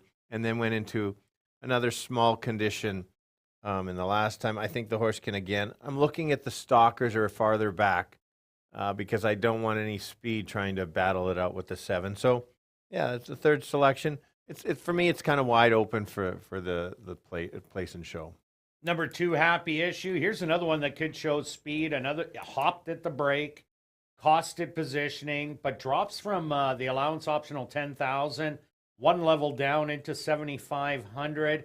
Ran a nice even race in there. Kind of looks like this one might be a little bit on the cheaper side, as it was running for 2,500 and 3,200, but has made a lot of money in the lifetime with 12 wins, knows how to get it done. So some back class on this one. This could be the one if two horses go chase each other around the track. This could be the one. Yeah, agree. You made a good point. The horse wins races, and so wherever you win races, the horse just kind of doesn't know what track they're at. It's just that's going to build up confidence. And just to mention the 3 horse ran a very nice race first out, chasing along the way. It's got to try to figure out a running pattern. It's going to probably have to stalk. If it is going to press, it's going to have to hold off the closers. But she is a runner. She's certainly competitive at this level. It would be a bit of a surprise, but because she hasn't found the winner's circle in some time, narrowly denied quite a few times, but just can't get in there. Yeah, for sure. Hence why bitter. Fat and bitter. All right. I thought it was named after me. All right, let's go to our wagers here in race number 3. Kicking off that jackpot pick 5 stretch. Start us off. Look at you. I am so confident today. Who needs the 20 cents? Multiples. You know what? My ticket is not going to win the jackpot. I'm telling everybody right now. If you're playing mine, it is not winning the jackpot. But I can get it 3 times because it's not that expensive. I keyed the 7. I've taken mistake. It should be 2 and 7 in the next leg. Beth, if you can make the change, it's 2 and 7 in the next leg, with then the 1 and 2 and 5 in the last leg. $19.20 for us, 60 cents. And there's the ticket on the screen if you're watching it. And myself, I don't think I can get it all in this, but I think I can get a good payout. I'm keying the 7 also. Then I'm taking the 2, 5, and 7. You didn't want the 5, but I do. I hit the all button just like you. I loaded up in the next race. 1, 4, 6, 7, 8 in race 6. Ended off with 2 and 5. 20-cent pick 5 will cost you 48. Good luck with all your wagers. And we'll see you back for race 4. Kicking off $40,000 guaranteed pick 4 wagering.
The horses are on the track for race number 3, the Fillmore Riley Celebratory Spirit Race. They're going to go 5.5 furlongs for $13,400. Number 1 is 2 Steps Faster, owned by Wendy Anderson and Keith Wright, trained by Wendy Anderson with Lionel Camacho Flores. Number 2 is Happy Issue, owned by Henry Wood Jr., trained by Jerry Gorno with Chavi and Chow. Number 3 is Fat and Bitter, owned by Wayne Dare, Bernie Green, and Rick Wise, trained by Rick Wise with Antonio Whitehall. Number 4 is Blame It on Brew, owned by Pink Cloud Racing, trained by Courtney Ross with Praven Badry. Number 5 is Just the Tap In, owned by Troppin Racing and James Kaplan, trained by Steve Kaplan Jr. with Sheldon Chickeness. Number 6 is Fox Appeal, owned by Ira Donald and King Couture, trained by Jared Brown with Jorge Carreño. Rounding out the field is number 7, Liaison Tune, owned by Cindy and Christopher Johnson and Jim Bencharski, trained by Mike Taphorn with Neville Stevenson. the Fillmore Riley Celebratory Spirit Race here in race 3, kicking off jackpot pick 5 wagering. They'll go to post in 4 minutes.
It's now 2 minutes to post time at ASD.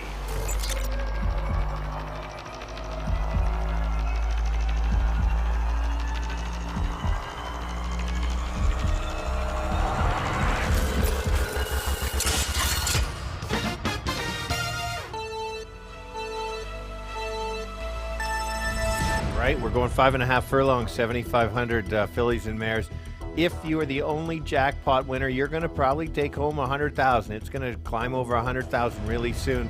I'm keying the favorite, so my ticket's probably not going to get it. Gate to wire, catch me if you can on the 7. She was fabulous last time with a 21-4 early fractions. Nobody can go that speed. If she can carry it a little bit farther, that's the one. Underneath is the 6. She's running well. Has to step it up a little bit, but needs a bit of a duel. So I'll go 7-6-4. Kirt?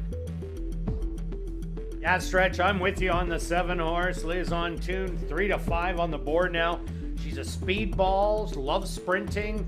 It's not 6 furlongs yet. It's only 5.5. So I think it's her race to lose. But I do like number 5 just to tap in to fill in the exactor. Cost positioning early and still ran a very game second place finish. High percentage trainer. I got 7-5 here in race 3. Good luck.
Post time!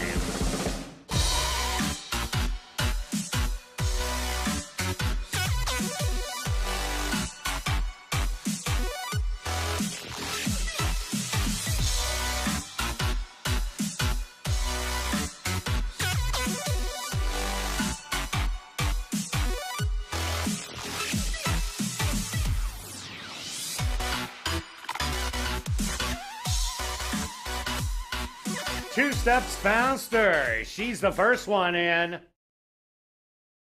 Next up, Happy Issue.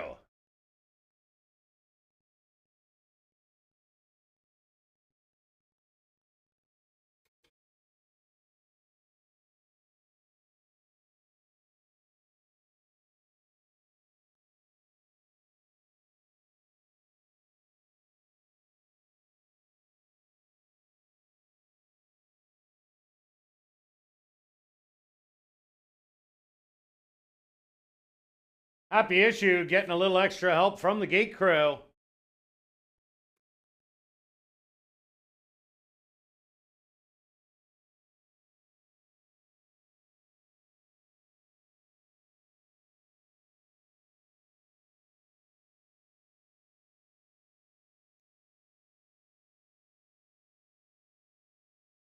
She's now in. Next up, Fat and Bitter.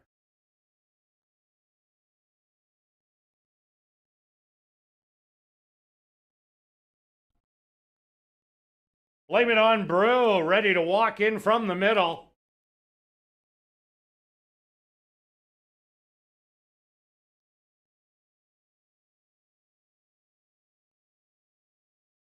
Just a tap in, steps up and in. Now just two left to load. Fox Appeal. The second choice. And now the even money favorite. Liaison Tune is in. They're at the post. And they're off. Breaking fast on the outside, that's Liaison Tune. In between horses, just a tap in.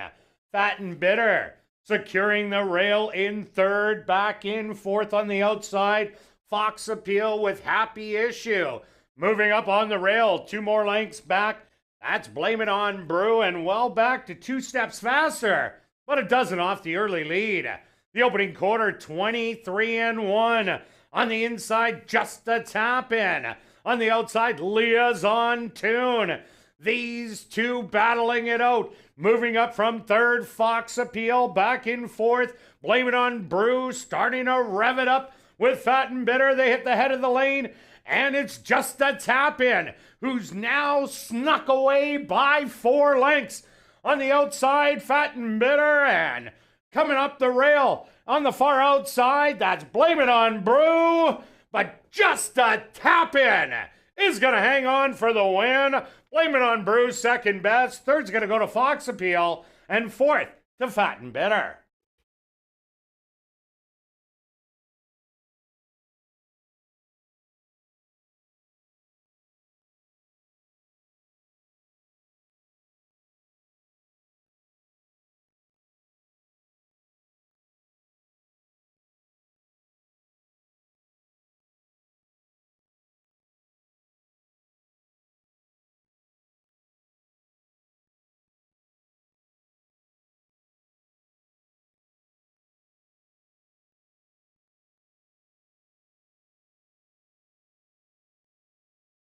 The Stewards are posted number 5, just a tap in as your race winner.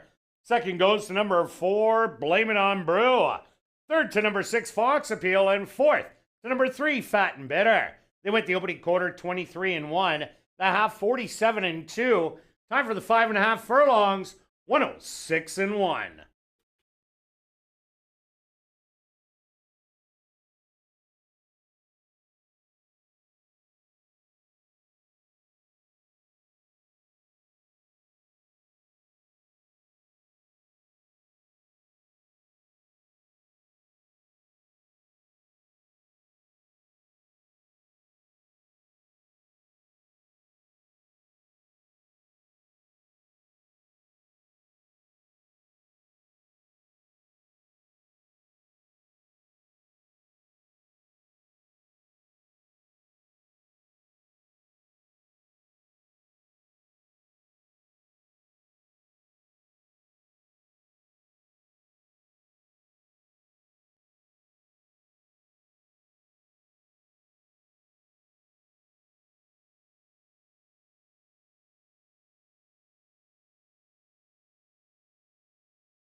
Now entering the winner's enclosure, the official winner of the Fillmore Riley Celebratory Spirit Race. That's number 5, Just a Tap In. Just a Tap In is a gray roan mare, 5 years old, by Runaway and Hide. Out of the mare, Tap Tap I'm Gone by Tap It. Owned by Drop-In Racing and James Keplin. Trained by Steve Keplin Jr. And ridden to victory by Sheldon Chickeness. Time for the 5.5 furlongs. 106-1.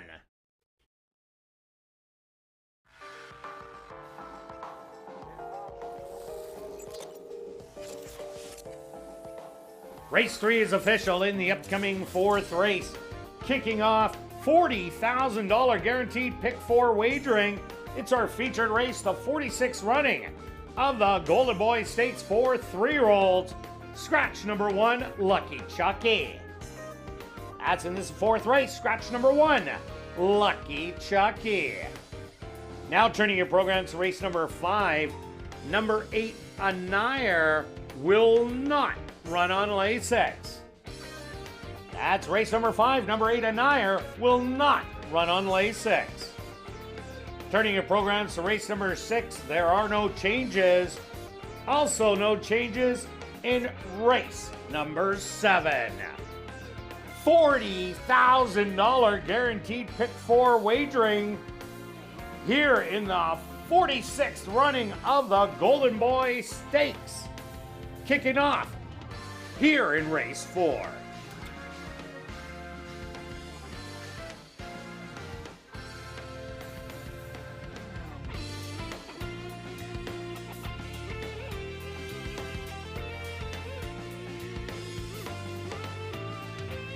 Well, besides the excitement of racing, big events will be staged at the Downs this summer, including the Canada Day Fireworks and Festival here on July the 1st. There's also the Gulping Horse Ultimate Beverage Festival on July 16th and the Holly Summerfest on August 6th. Go to asdowns.com for more information.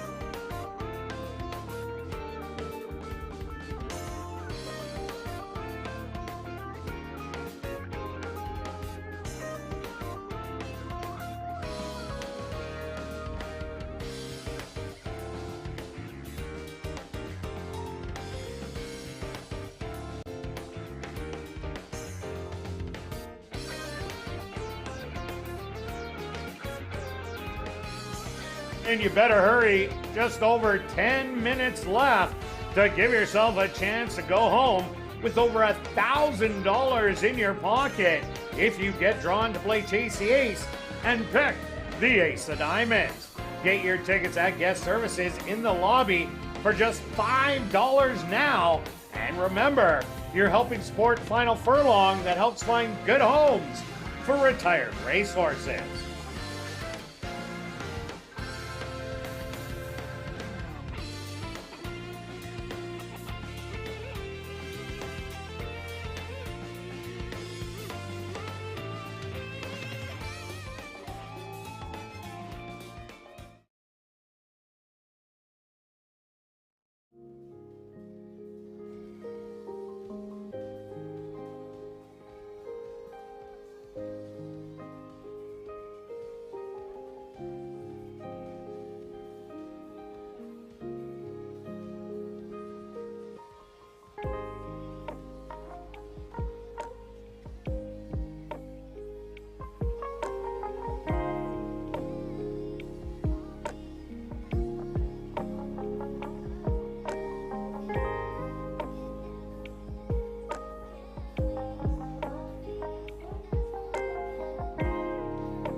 And welcome back down the paddock for race number 4. We're kicking off $40,000 guaranteed pick 4 wagering with the 46th running of the Golden Boy Stakes.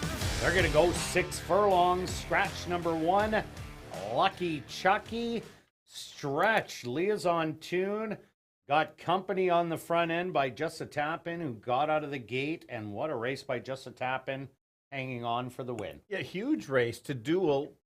Put the big favorite away and win relatively comfortably. Like, it was very impressive.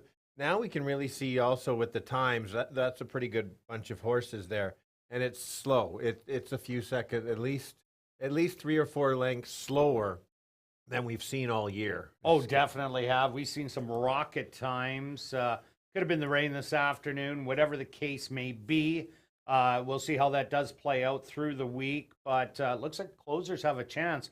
Blame It on Brew, good late rally. Another good late rallier to get into the mix, but just run out of ground.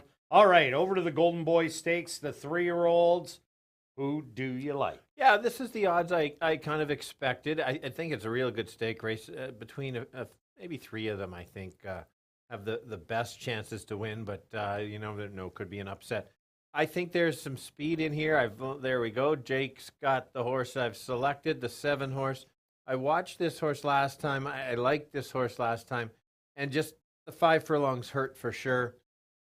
Watching the replay, which is so important to watch the replay. If you watched the replay in the last race, you would have probably had the 5. This horse is a closer and sits farther back, and this horse was in a pretty good spot, but didn't have that late stretch move that I think that this horse needs. And I think if you sit back like some of the other horses we've seen today, could potentially upset the 2. I think these are about the odds I'm expecting. 7's coming off the pace. I really like that workout coming in too. That's so important. Mentioned on ASD Live, the horse lugged in a little bit in the stretch, the number 7. And I think once the horse got straight late at the 16th pole, started getting going, and I saw a nice move there. So I'm standing by my 7. I do know the 2 is the horse to beat, though. Yeah, the 7 would love to see a speed duel that could emerge. The 2, Brody Streak, Striking Oil, the 3, the 5, Outcome, and the 6, Stormy Summit all possess that early gas in here. And now that they're going 6 furlongs, not 5.5, Gold Special could really like that, and that nice work coming in. I am going back to number 2, Brody Streak. Yes, I don't like the odds at 3 to 5, but what I do like, this horse loves to win, and I don't think it needs the front end. The reason I say that is when it was going a route of ground, this horse was able to rate behind horses and then take over the lead. That race at Oaklawn Park on January 16th, sat 3rd, went up by 3 lengths and then lost by a narrow neck. That means the horse is rateable, draws inside, tactical position horse. If they don't go too fast, expect it to be right there. But I think the horse can stalk those ones. So Brody's Streak, going for 4 in a row, I'm giving him top billing. Yeah, that's more than fair, for sure. My second, that was the second. My third choice is the Invader from Oaklawn, as well as we saw. You mentioned about the 2 running some nice races at Oaklawn. Yes, the 2 is running at a little higher level than the 5.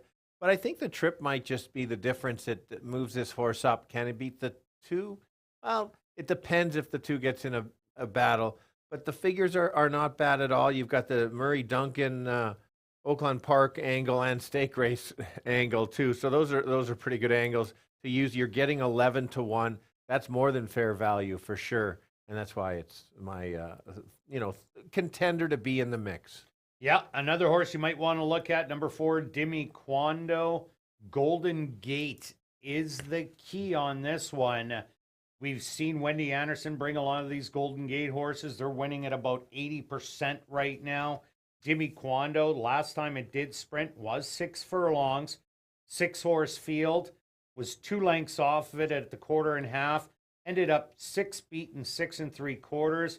But that allowance optional claimer for $50,000, that had to be a real tough race. Those last 2 races going a mile for 12.5. Both of those are good races also. Don't expect any speed out of Demi Quando.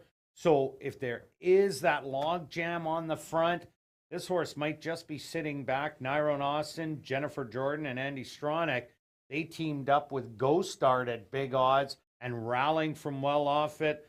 This could do the exact same thing. Yeah, for sure. I'm going to mention the other speed just in case the 2 decides, you know what, I'm going to sit off and take a run late, and that would be the 3. Yes, the 2 beat the 3 last time out, and it was a battle. 2 was the best for sure.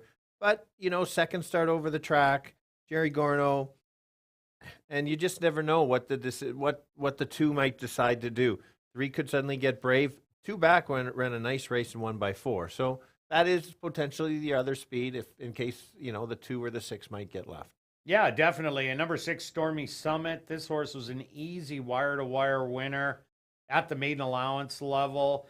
Didn't really beat a lot in there, Zuri Razazi, but Livery Man did come back to win. But again, not a real flashy field that Stormy Summit did beat. Getting 12-1 in here, but I don't think his running style will suit this race with the other horses that do have speed.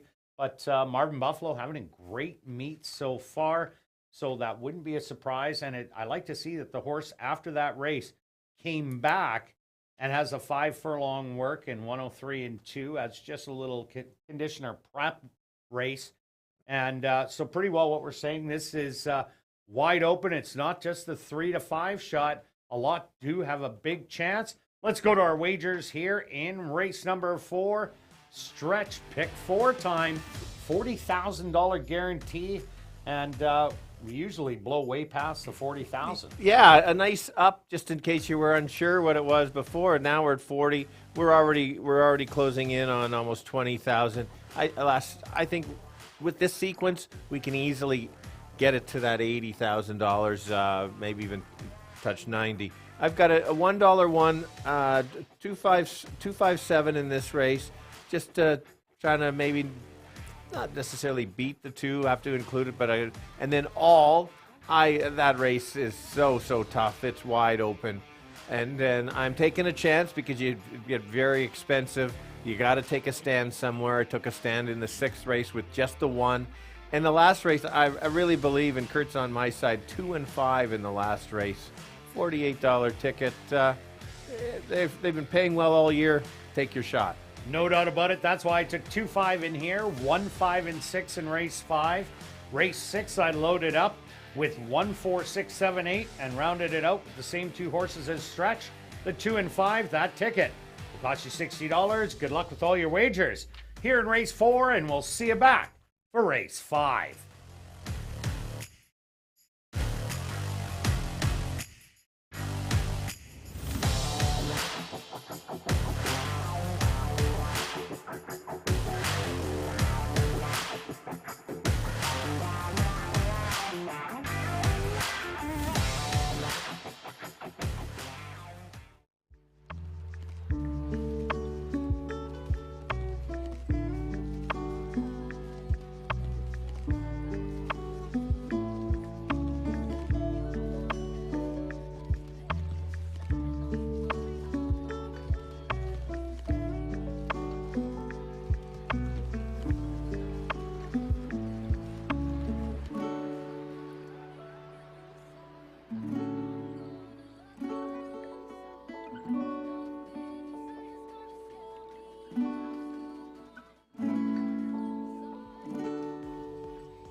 Assiniboia Downs is proud to present our featured field here in race number 4.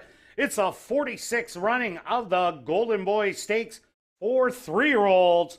They're going to go 6 furlongs for $35,000. Number 1, Lucky Chucky, is scratched. Number 2 is Brody's Streak, owned by Larry Henry, trained by Tom Gardapi Jr. with Ronald Alley.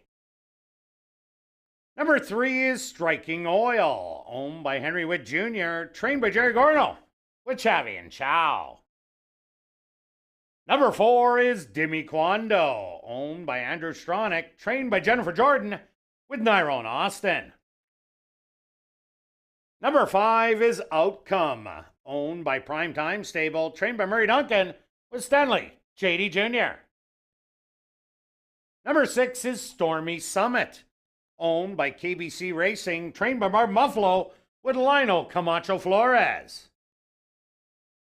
Rounding out our featured field is number 7, Gold Special, owned by Bill Michael and Wind Dancer Stable, trained by Winnie Anderson with Jorge Carreño. Following the running of the Golden Boy Stakes, Assiniboia Downs is very pleased to have on hand Layla Little, who will make a presentation to the winning connections. Post time for the Golden Boy Stakes, 3 minutes away.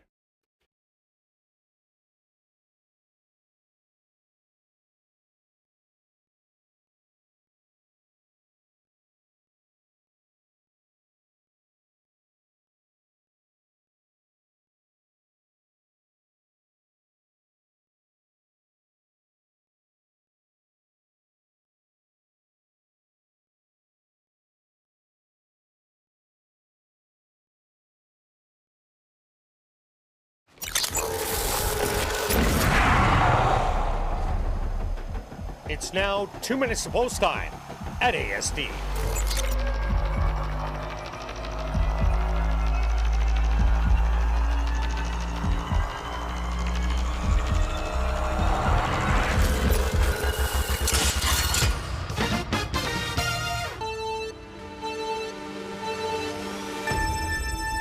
All right, a stake race for 3-year-olds going 6 furlongs. Expect to see some of these in the Derby in August. I've landed on the 7.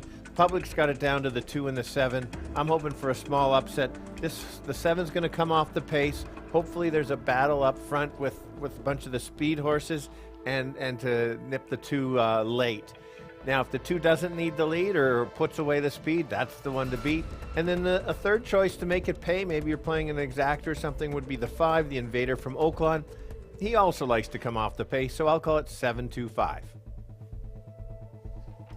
Yeah, Stretch, I like the 2 Brody Streak. What a great race last time. Drew off to win. And I thought this horse might be able to stalk in here. Gets the valuable rail position. So I think as a big shot on the lead or off the lead. Also got to like number 5, Outcome, Murray Duncan, unleashed an Oakland Park horse in the girl version, the Chantilly Stakes, which was a galloping winner in an impressive time. So I'm going 2 and 5. Good luck here in race 4, the Golden Boy.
time.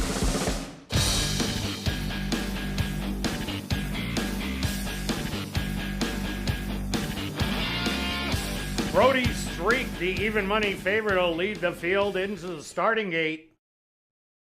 Next in, Striking Oil.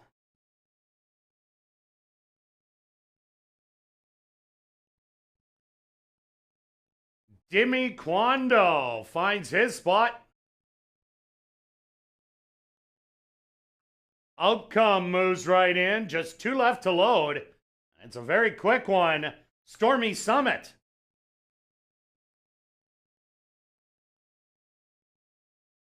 And now just waiting on Gold Special to the outside. They're at the post. And they're off in the 46th running of the Golden Boy Stakes. Quickly from the middle, Outcome is away well, but getting company on the inside by Striking Oil. Stormy Summit making a 3 wide bid, a heated early pace. 3 lengths behind, watching them is Brody Streak. Then Gold Special, another 3 behind, and Jimmy Quando, the early trailer. The opening quarter, 23-1. And the 3 of them are still battling it out. Striking Oil on the rail. In between horses, Outcome. 3 wide. That's Stormy Summit pushing 4 wide. Brody Streak's unleashing and going on by and taking the lead. Back to second. Striking Oil still has something to say. The half, 46-2. They hit the head of the lane. Brody Streak with the lead. Striking Oil in second. Gold Special making a rally from the back with Jimmy Quando from the far outside, but there's no doubt in the Golden Boy, it's going to be Brody Streak by 5. Jimmy Quando a good second. Gold Special in third, and fourth to Striking Oil.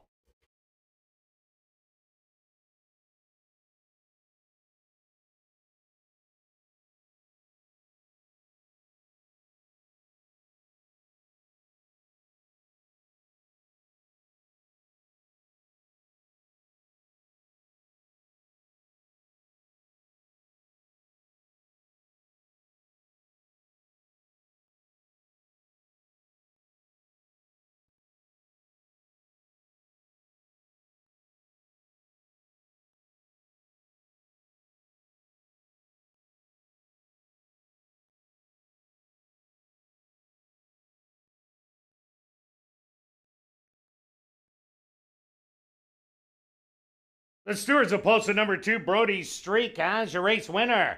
Second goes to number 4, Jimmy Quando. Third to number 7, Gold Special. And fourth to number 3, Striking Oil. They went the opening quarter in 23-1. The half, 46-2. Time for the 6 furlongs, 112-1.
Entering the winner's enclosure, the official winner of the 46th running of the Golden Boy Stakes.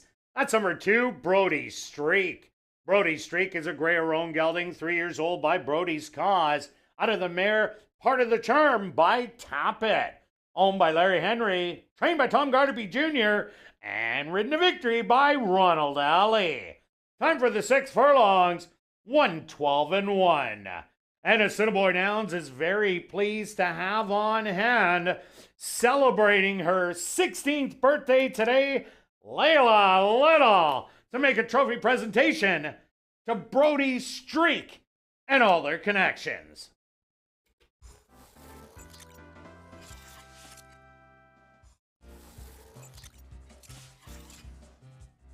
Race 4 is official in the upcoming 5th race. Number 8, Anire, will not run on lay 6.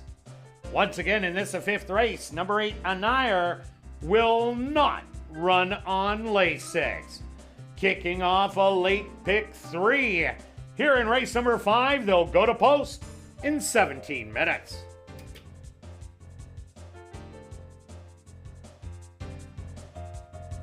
Be sure to check out our new player portal at asdowns.com. All the information you need on ASD Live Racing in one convenient place. Watch live racing access, free online ASD programs, expert selections, and more. Scan the QR code on the player portal ad in your program to go there now.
And welcome back down the paddock for race number 5 for this $2,500 claimer for 3-year-olds and up that are non-winners of the year. They're going to go 5.5 furlongs.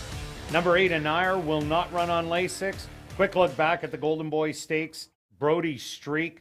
I think Ronald Alley, listen to me.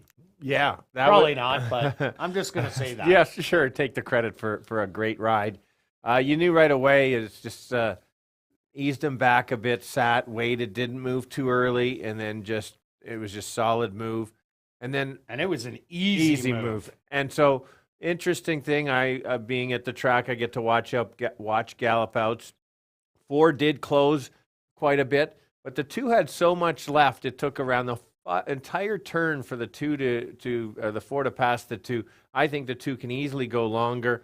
If everything stays on course, I think you're probably going to see the 2 in the Manitoba Derby, I would think. You're going to see him in the Derby trial at least, just before that. Okay, let's carry on to race number 5. 11 minutes to post. Wide open affair. It is a wide open affair. We actually have one similar horse of our 6 selection. So I'm going to start at St. Geezy. We're non-winners of the year. It is early. And remember, some horses they haven't raced in 6 months, so they can't be claimed. So that's a great spot. Why I'm not too concerned by taking the droppers because of that. So I'll start on number 1. And this horse has a nice work coming in. Kirt mentioned on the ASD Live there was a vet scratch, but that was because the horse acted up at the gate, and in the best interest of the horse, they scratched it. And the betters. Absolutely right. We love seeing you guys out there. Okay. This horse early on came here and won 3 in a row, destroyed the fields with big figures, and I just watched it, and then kind of went down, maybe ran out of gas for the last little bit of the month, but then showed something in that last race. So I think the horse can run, can't leave the horse out. 3-1 is the current price, a little low for me, but that's my top selection. Yeah, I like St. Geezy also, but my pick is number 6, Soul Obsession. This is another one. He's still in the paddock. Everything's going good. If you're betting on it, just keep an eye on that 6 horse. He was scratched also, but he has a hard time sometimes making it all the way around, out of the paddock, that is. But Soul Obsession had a great year last year, 5 for 7 in the money. The first start of the year broke very slow, but came with a flourish. We love this horse second time out, and he easily got the job done by 4. Has a workout since that last scratch in 103-1. Expect him to bring his best hoofs forward in here, and he will be near the front of the pace. There isn't a lot of pace in here. I'm expecting a big race from Gary Danielson, a great conditioner. Absolutely. Looks a lot more calmer today than he usually does. Hey, don't hex it. I'm going to go to a long shot. Is the longest shot on the board, and why not? The number 2 horse, Jake, the horse got claimed at the bottom last time. Normally runs at 7,500. This horse is always on the fringes. Didn't win last year, but has won multiple races here at ASD. He's always in the money at the distance.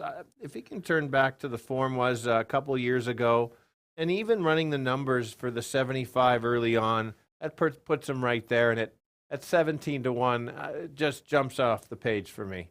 Yeah, another one to look at, number 4, Proud and Loud. Made a middle move last time out, was sitting in 5th, which was last.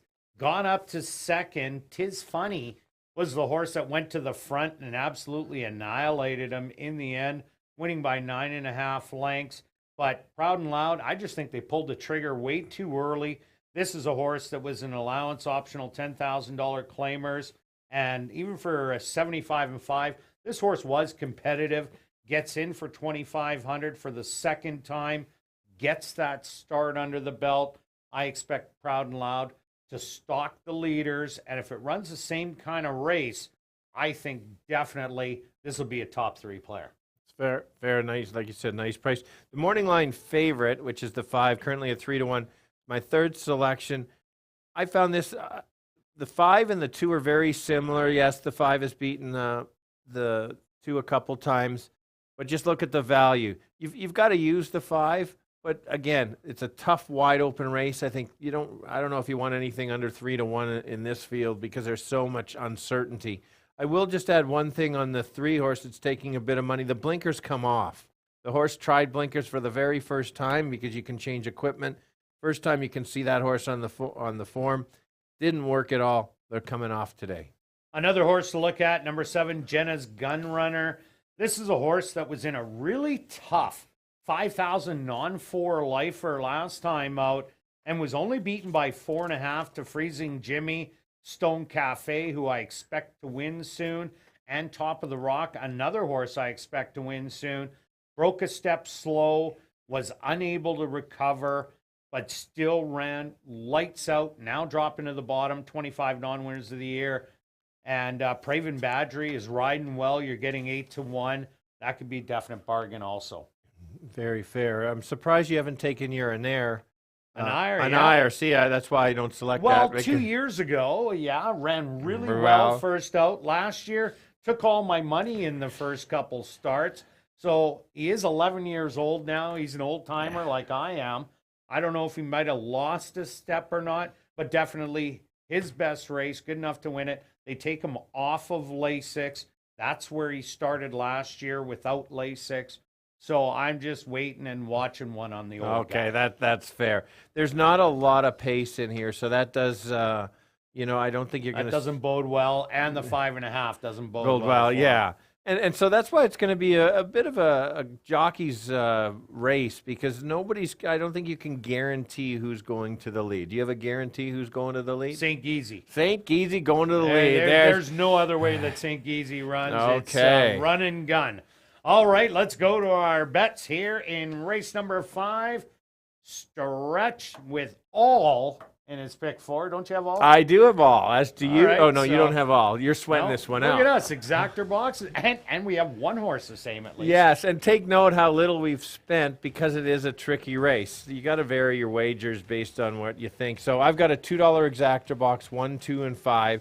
Total cost is $12. If you want to reduce that to $1 for $6, a $1 exactor box, 1, 2, 5. This might even be one of those where you box 5 horses in the exactor, all the long shots, and just sit back and hope for $20. But I'm with Stretch. I'm doing a $2 exactor box, 3 horses, 1, 4, and 6. A $1 box will cost you $6. Mine's $12. Good luck with all your wagers here in race 5, and we'll see you back for race 6.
And ladies and gentlemen, we are having a slight delay here in race number 5 as one of the horses has lost a shoe.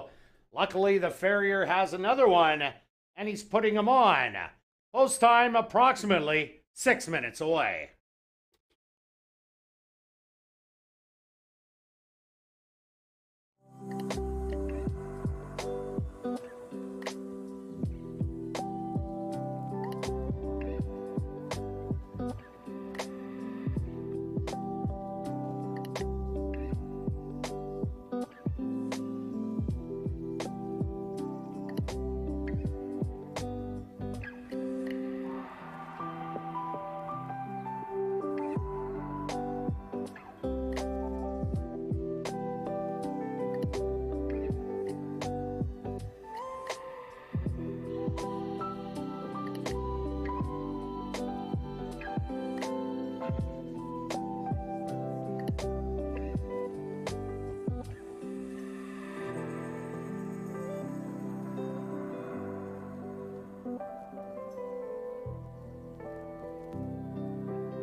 And ladies and gentlemen, the lucky ticket number in tonight's Chase the Ace, ticket number 0170.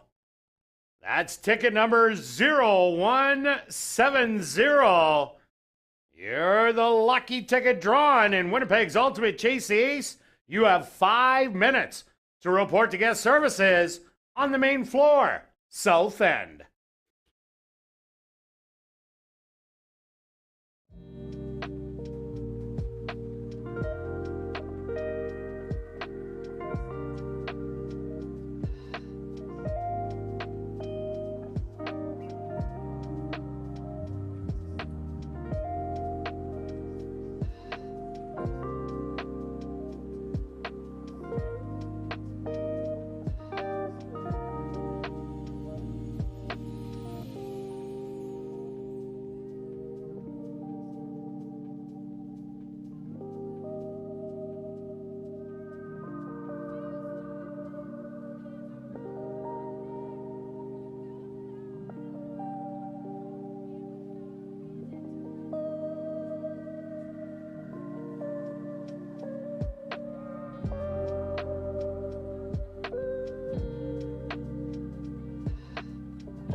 The horses are on the track for race number 5. They're going to go 5.5 furlongs for $9,400.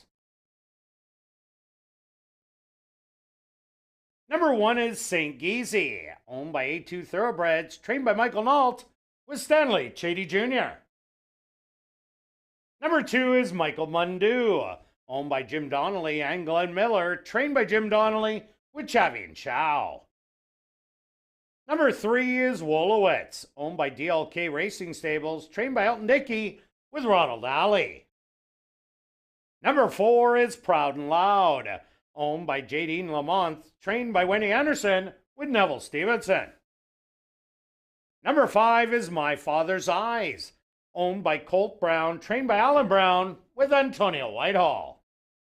Rating early was number 6, Soul Obsession, owned by Bonnie McCrory and Gary Danielson, trained by Gary Danielson with Jorge Carreño. Number 7 is Jenna's Gunrunner, owned by Richard and Robert Wilson, trained by Jerry Gorno with Praven Badry. Rounding out our field is number 8, Anire, owned and trained by Tom Gardapi Jr., Sheldon Chickenus in the saddle.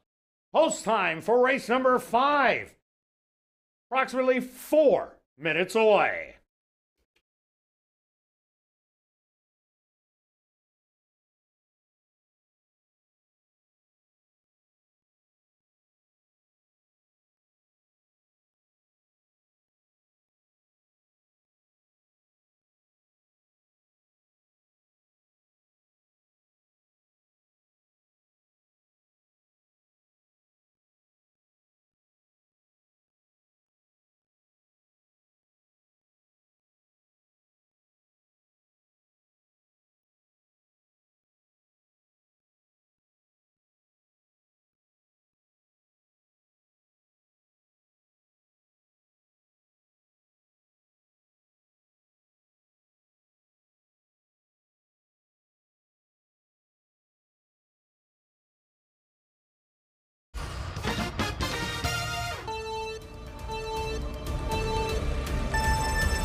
Five and a half furlong race for non-winners of the year. You can see on the betting board it's wide open. 5 is the lukewarm favorite. The pick 4 prices are very similar on how much is alive. I'm going to head to the 1 horse, possibly Speed on the rail. Could get the controlling speed and just go gate to wire. The horse I want to focus on is the 2 at the 18-1, almost the longest shot on the board. There's races on his form last year that make him a contender. Shouldn't be far off the pace, and 18-1 for me is worth a shot. 1-2-5. Kirt. Yeah, myself, I like a speed horse, but that's number 6, Soul Obsession. I think that and St. Geezy, the 1, so the 1 and 6 have the predominant speed of the race. I think they're going to control it, but Soul Obsession runs so well fresh. Gary Danielson has his horses ready to go each and every time, so I'm giving him my top billing. Maybe look at number 7, Jenna's Gunrunner, as bombs away at 20-1. Good luck here in race 5.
post time.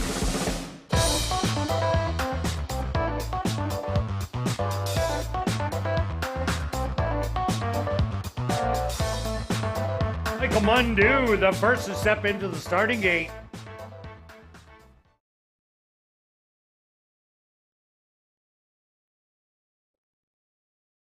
Wolowitz goes in. Next up, Proud and Loud.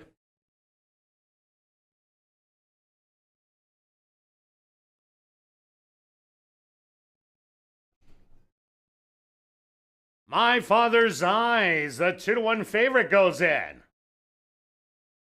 Next up, Soul Obsession.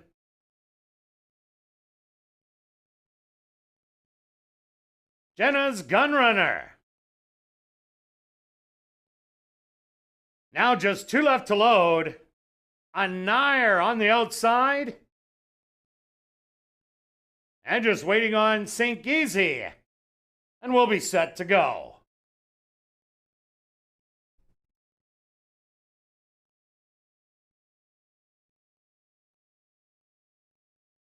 They're all in. They're at the post.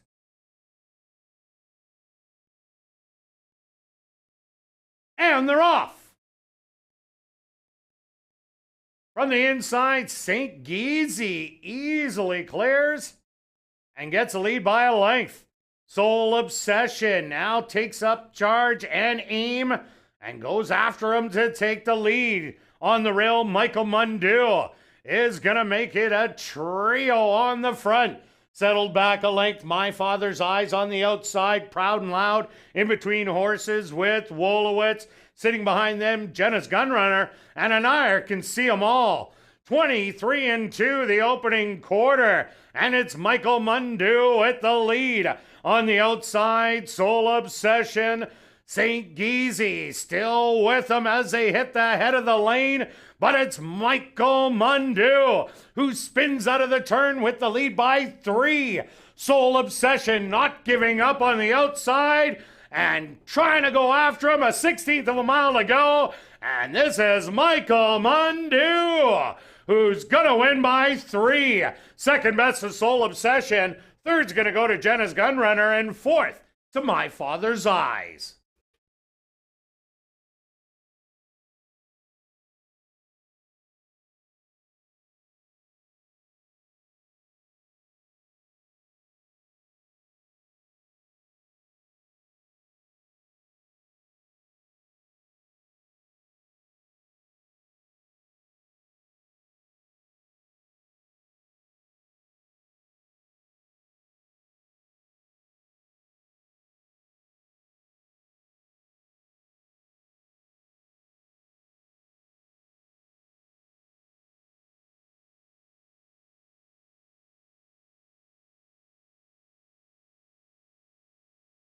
Stewards of post to number 2, Michael Mundu as your race winner. Second goes to number 6, Soul Obsession.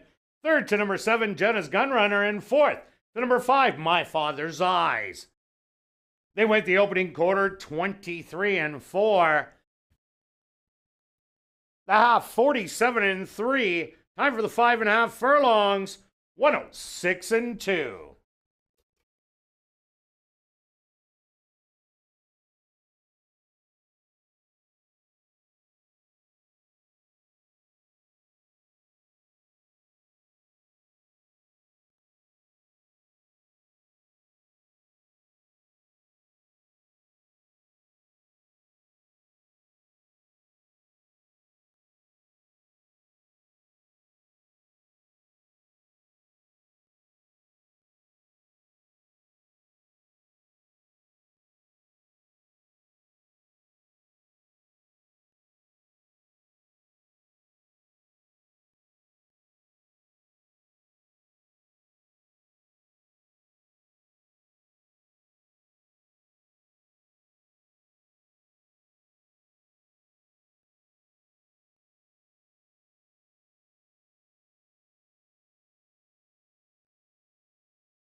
Now entering the winner's enclosure, the official winner here in race 5, that's number 2, Michael Mundu.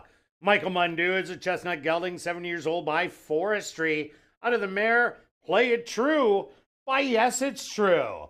Owned by Jim Donnelly and Glenn Miller, trained by Jim Donnelly, and ridden to victory by Chavi and Chow. Time for the 5.5 furlongs, 106 and 2.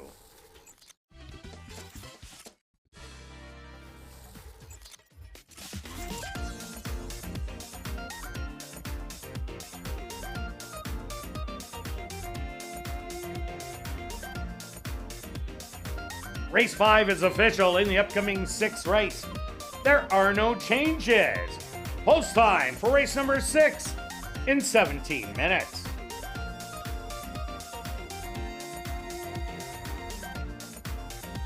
Canada Day is coming up soon, and we've got a great event planned.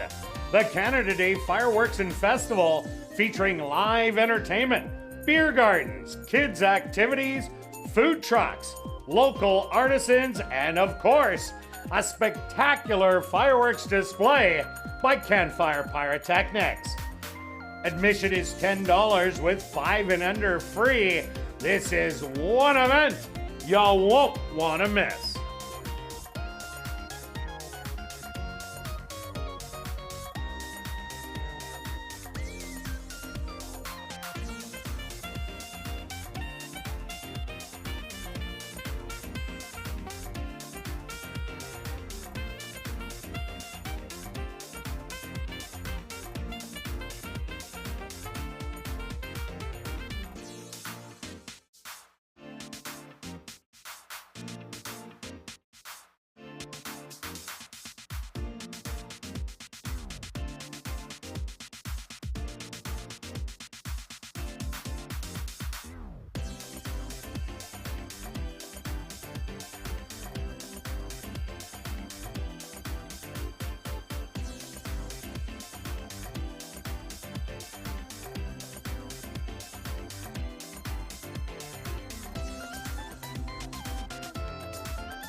And in Winnipeg's Ultimate Chase the Ace, Amanda R. went to the board. She got a diamond, but it was a 3 of diamonds. So she won $25, and the jackpot will continue to grow. Play Winnipeg's Ultimate Chase the Ace here at ASD.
And welcome back down the paddock for race number 6. We have a $5,000 claimer for fillies and mares 3 and up that are non-2 lifers.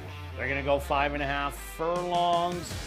Quick look back at race 5. Stretch Michael Mundu came up the inside, showed speed, and walked away on the field. Great long shot for you. Yeah, worked out well. The value, that's why you've got to, it was my second selection, but then when it jumped out at 18 to 1, morning line, I believe, of 12 to 1, in a wide open race where you've got to look for value. Neither one of us kind of took a stand on any horses. We liked a few. You called the other long shot Jenna's on the Gunrunner ran yeah, third. another big price horse. That's what you got to do when you got a wide open race. It worked out for us, and let's keep it going now. I do like a horse that's probably going to end up being the favorite, and that's the one horse. There's a few reasons on this one. Was in way too tough last time out. There's a couple nice races. I think this horse is going to be quite close to the pace, or at least on the will be on the rail behind maybe some other speed. You get a trainer change going to Jared Brown. You get Carino up. They're 34% win rate. That's just probably the highest, one of the higher ones, at least at ASD anyway. You get a really nice breezing work that I really like, kind of a dull effort, but then he takes over with the horse. You get the nice workout. There is, is it Turf Paradise running well? It's a tricky race for sure. I just had to take a stand because if I don't take the one, I'm kind of all over the place. So that's why I took one as a top selection. Yeah, definitely Kiki my star. The third place finisher, Fingertip, was a maiden. Went down to maiden allowance and easily won that one. So was in good company that day. Myself, I went to number 7, Hazy Winter. I'm liking this 14 to 1 right now. Doesn't look like this horse ran great. And you know what? It didn't for the first half of the race. But at the end, this horse was absolutely flying and got beat by 7 3/4, but the winner won by 4 3/4. So it was 3 lengths out of second, outclassed you, and I am on you. The 5 and 6 are back in here, but the horse is looking good in the paddock right now. And I think it's one of those horses that, jockeys get on them, they look at them, they go, this horse is okay. And then all of a sudden, they feel that they have a pile of horse and they come charging. I think this horse will sit a little closer today, and it did run some really good races at Charlestown previously. So Hazy Winner, I'm loving the odds today. I'm going 14 to 1 because I agree with you. This is another wide open affair. Yeah, and the nice thing is the horse goes off at 39 to 1 and you get Antonio Sticking. So if the horse couldn't run at all, I think he probably would look elsewhere. My second selection is a horse that's going to be right on the lead or right close, and that's the 6. Was second in this condition before, so it's not going to see the winner. Sister of War. Is that what we're going with? Sister of War. Sister of War. Oh, okay. Facing a non-2 because that one won its second race. This horse chased all the way around. Nice race. I think the same thing potentially could happen if ends up getting the front end by itself just simply could go gate to wire, and you got to watch out for those types. Yeah, I think this is a horse that likes running fresh. Won its first lifetime start last year, going wire to wire. Another horse maybe to look at, number 8, Rathmeister. I like this horse a lot last time. That the 8, it won first time out after going from Remington over to Fargo, and then it dwelt in the gate and lost to Funny Flowers, a horse that won a couple here and looked dynamite going wire to wire. In the first start, this horse was real bad in the gate, and I think left its race in there. So if you're looking for another long shot to play, throw that one out. Just take that stroke out and look at those races underneath. I expect a much better showing today. Rathmeister, I definitely throw this one in your try. That's fair. You've talked about a bunch of horses that you've got to either throw out or watch the replay, and that's part of it with these. That's where you find your price horses or your value play of things that you can't see on the form, for sure. If you need a show horse or a horse that's going to be closing late, maybe not the win type is the 5. Perfect type of horse that finishes second or third, 27 starts, only one win, and all those 6 seconds and 4 thirds. For me, not really a win type, but might complete a trifecta. If you see my bet, you might see what's coming. Okay, what about the 4 special inclusion? Jennifer Jordan has been doing really well with these Andy Stronach horses, bombs away every time. They had Go Start win at double-digit odds. Demi Kwando today ran a great second in the Golden Boy. This has been mostly running on turf, mostly route races, but there's a couple hidden races under those stake races where if it shows those, this horse could destroy this field. Absolutely, you're getting 9-1. I think I'd need a little bit more. You make some valid points. I'm going to wait and see on this one just to give a start, but especially it's mostly on turf. But there's a reason the horse is here. Must think can run on the dirt a little bit anyway. Another horse to look at, number 2, Phantom Power, comes out of the allowances against Maybella and Savage Love, who won today, gets Lasix and a big drop in class. Yeah, had to drop. Didn't belong in that last race. There's that speed first out at Century Mile. That's very possible in here. Yeah, there's only a couple other speed horses. All right, let's go to our wagers here in race 6. Stretch, as always, start us off. All right, $1 trifecta wheel. 1 with 5 with anybody. And then, as you call it, the wedge. 1 with the 5. 1 goes near the lead. 5's coming late. Maybe get a long shot in there. Total bet, $14. And myself, I'm going after the exactor. I'm taking the 7 Hazy Winter with all, and then I'm reversing it, taking a $1 with all with 7. Each of those wheels cost you $8. Total $16. Good luck with all your wagers, and we'll see you back for race number 7 for Jackpot High 5 wagering.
The horses are on the track for race number 6. They're going to go 5.5 furlongs for $9,500.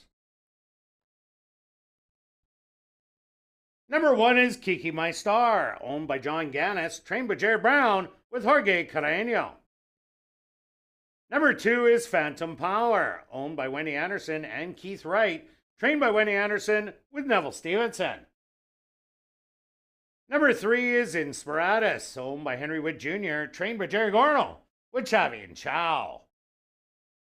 Number 4 is Special Inclusion, owned by Andrew Stronach, trained by Jennifer Jordan with Nyrone Austin. Number 5 is I Am Anya, owned by Devin Gittins and Gregoire Mavales, trained by Devin Gittins with Ronaldo Cumberbatch. Number 6 is Outclassed You, owned by Bill Michael and Windancer Stable, trained by Wendy Anderson with Praven Badri. Number 7 is Hazy Winter, owned by Too Old to Dance Stable, trained by Lee Delaron with Antonio Whitehall. Number 8 is Rathmeister, owned by Steve Herman Jr. and Marilyn Delorme, trained by Jerry Gorno with Siobhan Bell.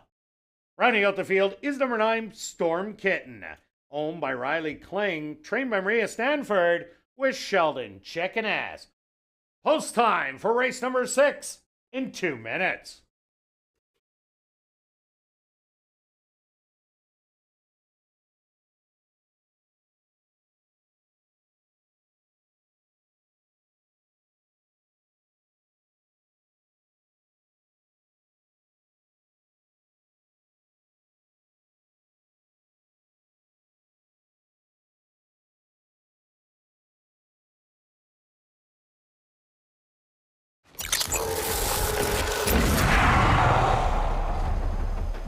It's now 2 minutes to post time at ASD.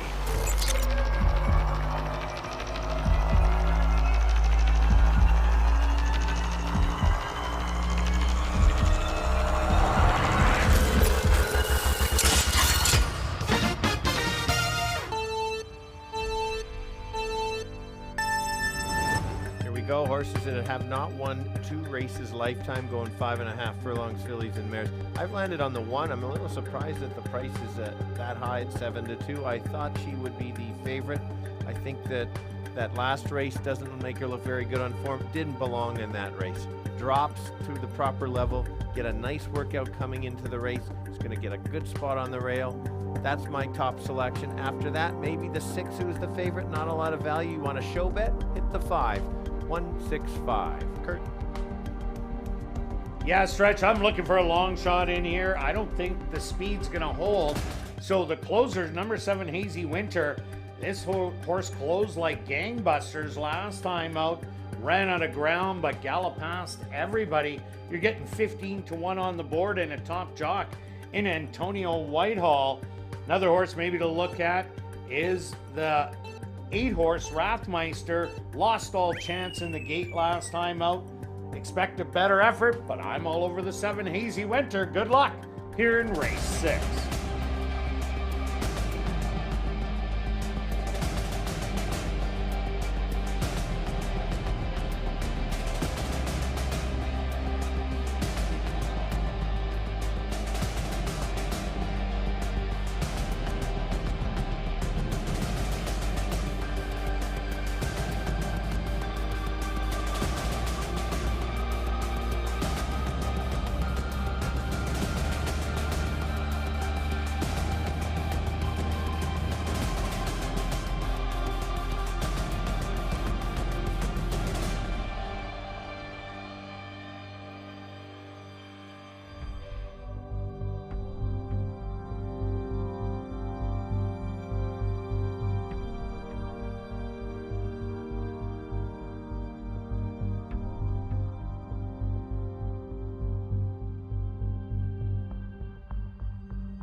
Kiki My Star, the current 2-1 favorite, is first into the starting gate. Next up, Phantom Power.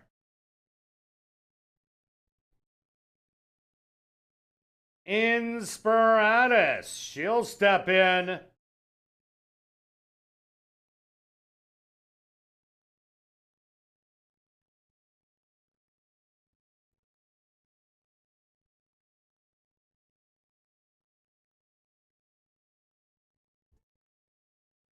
Now Special Inclusion's turn.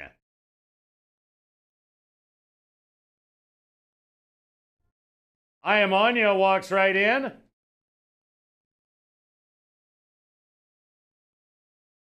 Outclassed You is in. Hazy Winter is set to step up.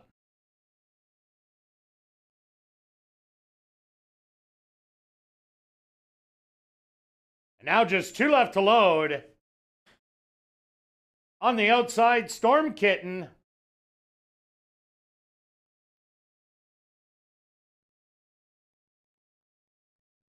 And just waiting on Wrathmeister.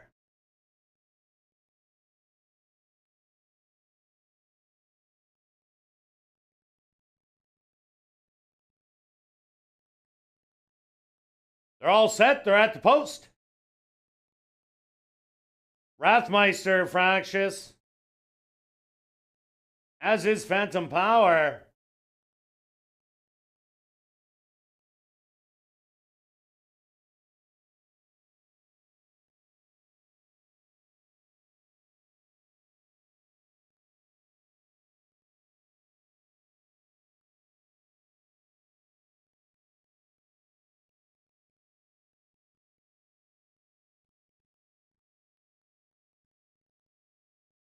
They're all set again.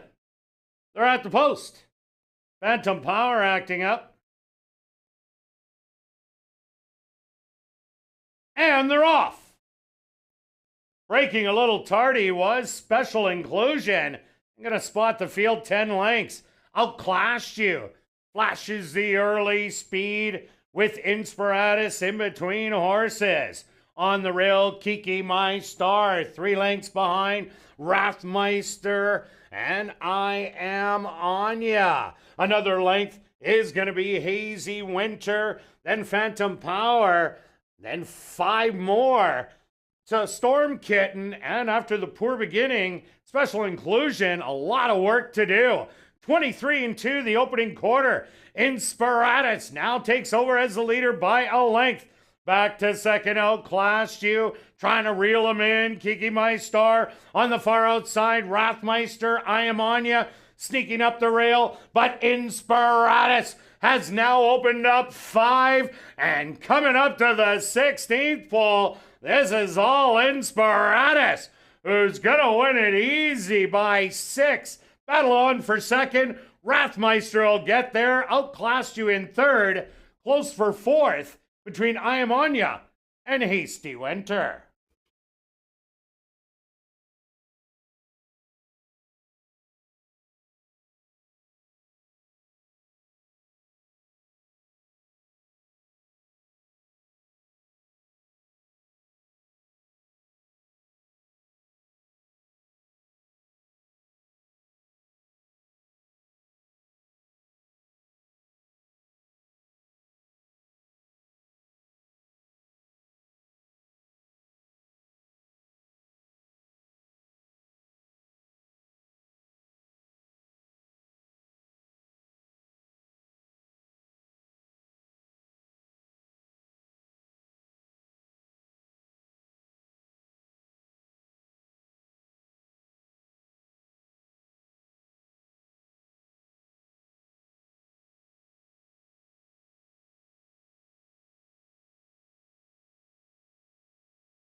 Now entering the winner's enclosure, the official winner here in race 6, that's number 3, Inspiratus. Inspiratus is a dark bay or brown filly, 3 years old, by Ride On Curlin, out of the mare Command Perfection by Perfect Soul, owned by Henry Witt Jr., trained by Jerry Gorno, and ridden to victory by Chavi and Chow. Time for the 5.5 furlongs, 107. Congratulations goes out to jockey Chavi and Chow, who scores the double. Back-to-back winners for jockey Chavi and Chow.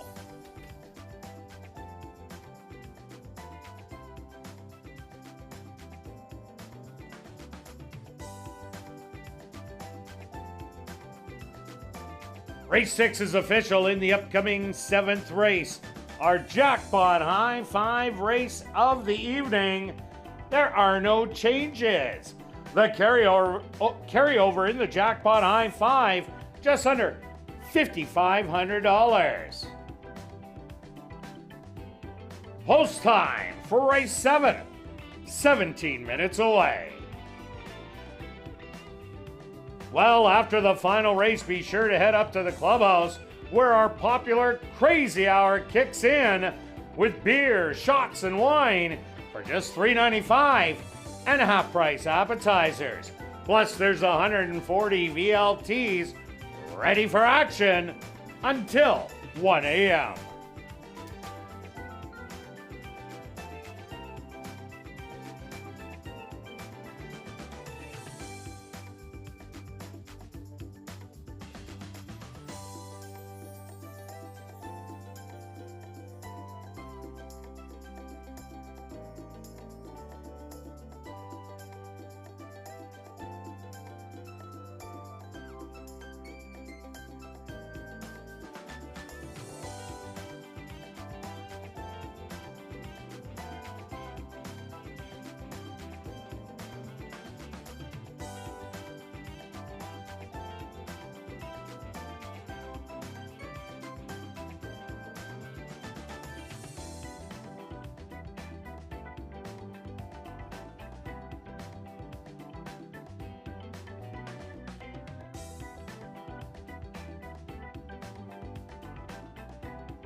Claimed for $5,000 was number 1, Kiki My Star, claimed by Blair Kidd and Boss Baby Racing, trainer Blair Kidd.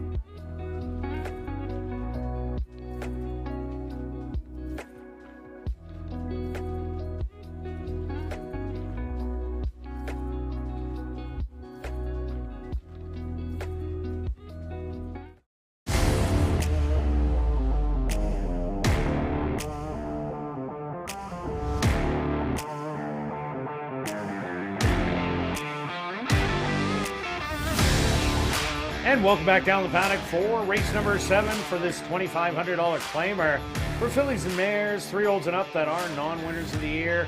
They're going to go 5.5 furlongs. Look back at race number 6, number 3, Inspiratus. Ran a big race, battling it out without Class U and just carrying on. My ralliers weren't able to get there, but Rathmeister, bad in the gate last time, ran huge. Yeah, exactly. Much better. Hence making your notes. You can make a few more notes on a few in there. Yeah, that was a big race by the 3. And after, sometimes you see horses after they break their maiden, they just get confident and repeat. And that's what she did. Remember, some of these horses have been stuck in the non-2 for a while, and they're not, maybe not the gamest type horses. But let's go close it out for a good opening card of the week. Some tricky races, some prices. And so I'm going to start with the 2-horse who's good. I liked last time because of the big race 2-back, then came back relatively quick, and then ran a good enough to win race for this level. I know what I mean. What now makes this horse even bigger after coming back and winning again. So, well, even Fox Appeal running 3rd in that tough race earlier on. Yeah. So definitely Cabo Dorado, well meant. Yeah, no, that's something to kind of pay attention to, how the horses do their next start. So yeah, this horse couldn't get the lead. That was on the June 6th. Everything was going gate to wire, and so that nobody passed anybody really in the lane. And so Handley for second, might get the lead in here or sit just off. So that's my top selection. I'm going to let you take credit on the 5 because there's a couple good reasons why you're taking the 5. Well, the first reason is Cabo Dorado will get company in here from the 6, Truly and Terrific, who has only one way of running. And the way we seen earlier on, Sheldon Chickeness on just a tap in, also a horse for Steve Kepplin Jr., go to the front, took care of the speed and went on. I expect him to do the same kind of thing, but the 5, A Star to Be, that horse was plain and simply too far back last time, showed no effort to get near the leaders, and ended up rallying nicely to finish 3rd. I expect Antonio Whitehall to have this horse no more than 3 lengths off of it, possibly 4, but this horse will show a big kick down the lane. This horse loves the Assiniboia Downs. 9 starts, 4 wins, 2 seconds, 2 thirds. I think today's the day to upset the big favorite. Yeah, no. Yeah, that's the horse that I think I agree. My 3rd horse, I'm kind of searching on this, and that's the 6 horse, Truly Terrific. Maybe the same thing can happen here, that the 6 outbreaks the 2, and the 2 doesn't, just chases. Horse wins races, simply put. 11 of 32 starts at ASD wins. I mentioned on ASD Live that you did watch horses that win. Sure, it's easier competition, but there were some nice races. I'm searching. I have it down to 2 and 5, 5 and 2. Well, you really got to search, because when this horse doesn't get a clear lead, gets beaten by double digits usually. So I'm going elsewhere for the bottom of my triactor. I think the 2 and 5 are standouts. I like number 9, Videra. Here's another one who rallied last time out and was behind a Star to Be and Cabo Dorado, but the horse was well back and ended up beating 5 3/4. I think this horse will really move forward off of that race, and you're getting 10-1 to round out your tries. For sure. I'm going to go to one more horse that we don't have listed, but there's somebody out there that's really cheering for the 8. Just for interest's sake, the jackpot does go if the 8 horse Hey Hey Runaway wins the race. So it'll be right around the $100,000 mark, whoever is alive on that ticket. And I guess they're finding out right now that Stretch unleashed it. They wouldn't have known until the prices came up. But, oh, yeah, somebody's going to be having a party if they do get Button Mushroom home. No, Hey Hey Runaway. Isn't Hey Hey Runaway the... oh, sorry, the 8. Hey Hey Runaway. Yes, yes. Button Mushroom. Button Mushroom, it didn't come back last year. 2 years ago, we made a bunch of money on him. Oh, was a win machine. Was a win machine. Even when it's top form, he's a little bit... I'll get it right. She likes to go a little bit longer, but... yeah, wishing good luck on whoever has the 8. And if you're going after the jackpot high 5, I'm looking at one more horse to throw in, the one Ellie Bear. Yeah, it comes off an 8th place finish last time out. That was only going 4.5 furlongs. Its previous start was beaten by 14, but the top 2 ran away with the race. But a couple of those races down below are good enough late in October of November of 21. And I'm looking at a horse just to run 3rd, 4th, or 5th. So you might want to throw Ellie Bear in there, drawing the rail. All right, let's go to our wagers here in race number 7. Stretch, start us off. Here we go. So I said it was between the 2 and the 5. I thought I was going to get value on the 5, but the 2 could get loose. So simply put, trying to grind a bit of profit, setting it up for the rest of the week. 30 place on 5. And myself, I have it down to a 2-horse race between the 2 and 5, so I went a triactor, my favorite triactor to play. I've said it all the time. 2-5-2-5 with 3-6-9. If you're only betting $1, $6, but I'm betting a $3 one, so that's $18. Good luck with all your wagers, and we'll see you back tomorrow evening, 6:45 Central, for ASD Live.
The horses are on the track for race number 7. They're going to go 5.5 furlongs for $9,400.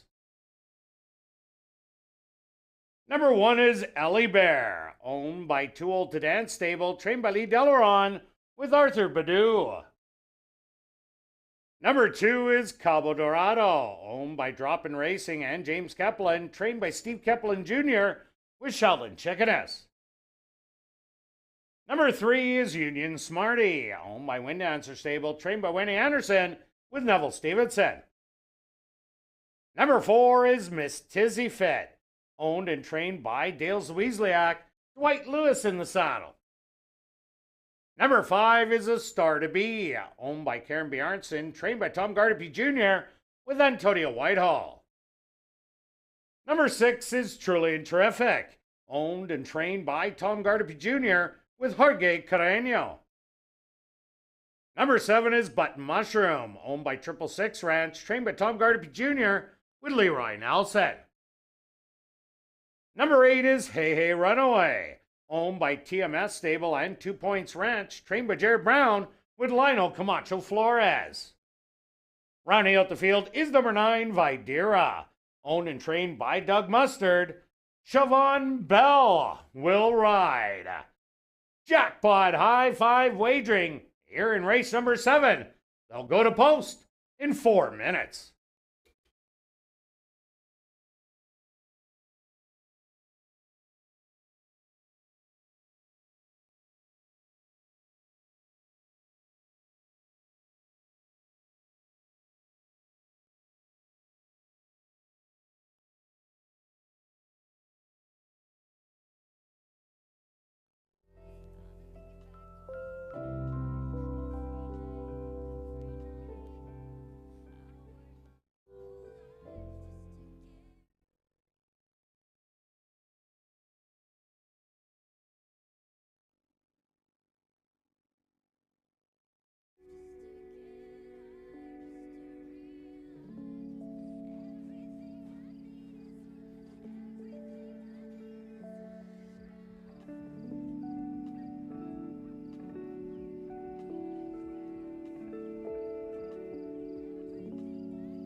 It's now 2 minutes to post time at ASD.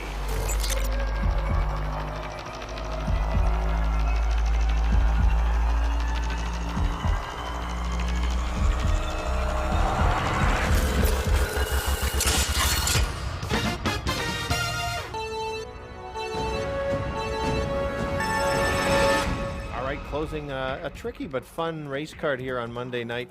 It's going 5.5. Fillies and mares go non-winners of the year. I've got it down to 2 and 5. 2's going to be on or near the lead, and then the 5 will be be closing late. That June 6th is the key. You couldn't close very much, but the 5 did.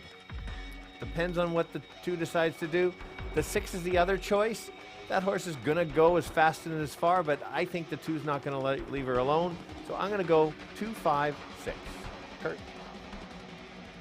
Yeah, Stretch, I have the same 2 horses, but I think the 2 and the 6 are going to battle it out, take a little sting out of the 2, and the 5's going to be waiting in the wings to pounce on them. So I took the 5 on top, the 2 for second, and I took the 9 Videra to round out my triactor. 5, 2, and 9. Good luck here in race 7.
A Star to Be leads the fillies and mares in for the nightcap.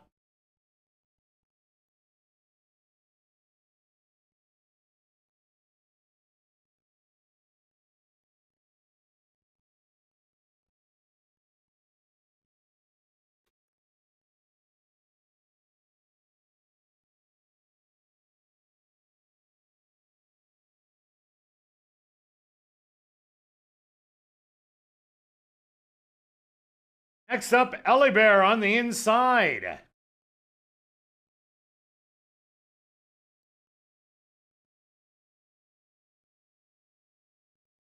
Now the 3-2 favorite, Cabo Dorado, walks right in.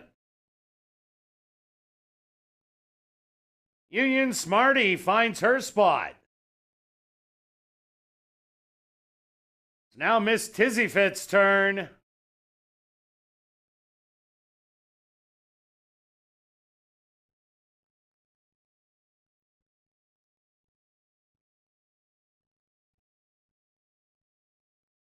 Truly and Terrific is in. Now Butt Mushroom steps up. And in. 2 left to load.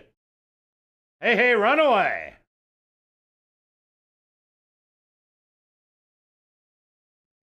And just waiting on Videra to the outside.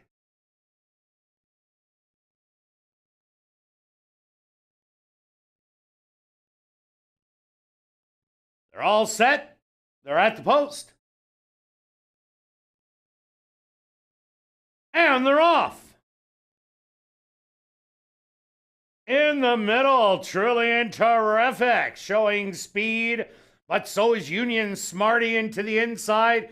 Cabo Dorado. Those two will take over as the leaders.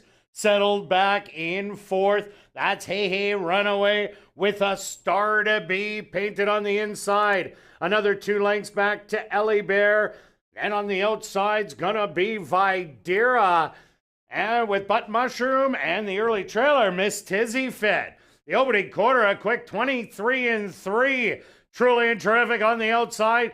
Cabo Dorado on the inside. Starting to reel them in, A Star to Be. Fading back, Union Smarty. They hit the head of the lane. Cabo Dorado takes back over as the leader by 2. On the far outside, A Star to Be's going to be battling for second because it's Cabo Dorado. Now pulling away is going to win by 4. A Star to Be finishing second. Third's going to go to Truly and Terrific. Fourth to Hey Hey Runaway. And fifth to Videra.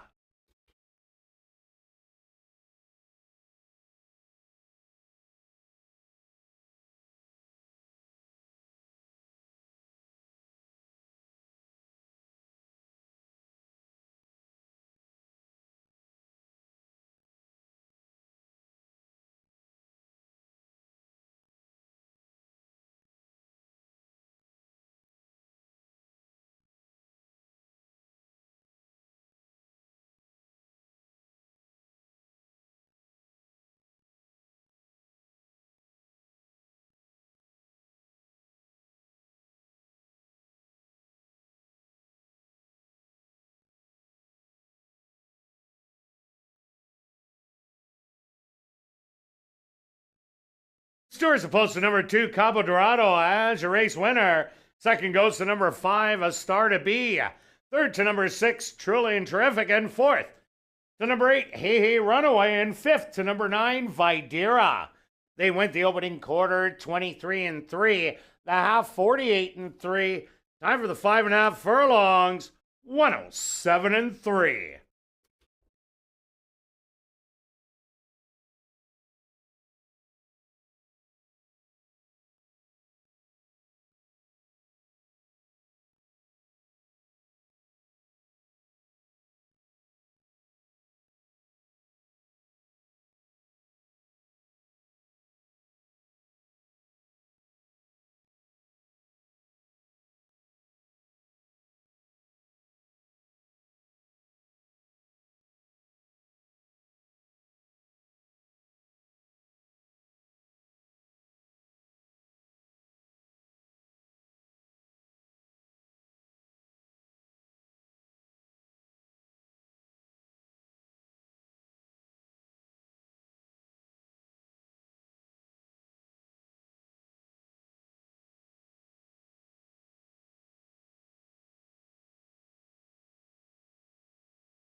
Now entering the winner's enclosure, the official winner here in race 7, that's the 2, Cabo Dorado. Cabo Dorado is a chestnut mare, 5 years old, by City Zip, out of the mare Cape Cod Lady by Yona Gustka. Owned by Drop-In Racing and James Kaplan, trained by Steve Kaplan Jr., and ridden to victory by Sheldon Chickeness. Time for the 5.5 furlongs, 107-3. Congratulations goes out to trainer Steve Kaplan Jr. and jockey Sheldon Chickeness. They team up for the double. 2 wins for trainer Steve Kaplan Jr. teamed up with jockey Sheldon Chickeness. Now head up to the clubhouse to enjoy Crazy Hour on the second level. Beer, shots, and wine, just $3.95 and half-price appetizers. Racing resumes tomorrow and Wednesday at 7:30. See you then. But now let's head up to the clubhouse for Crazy Hour.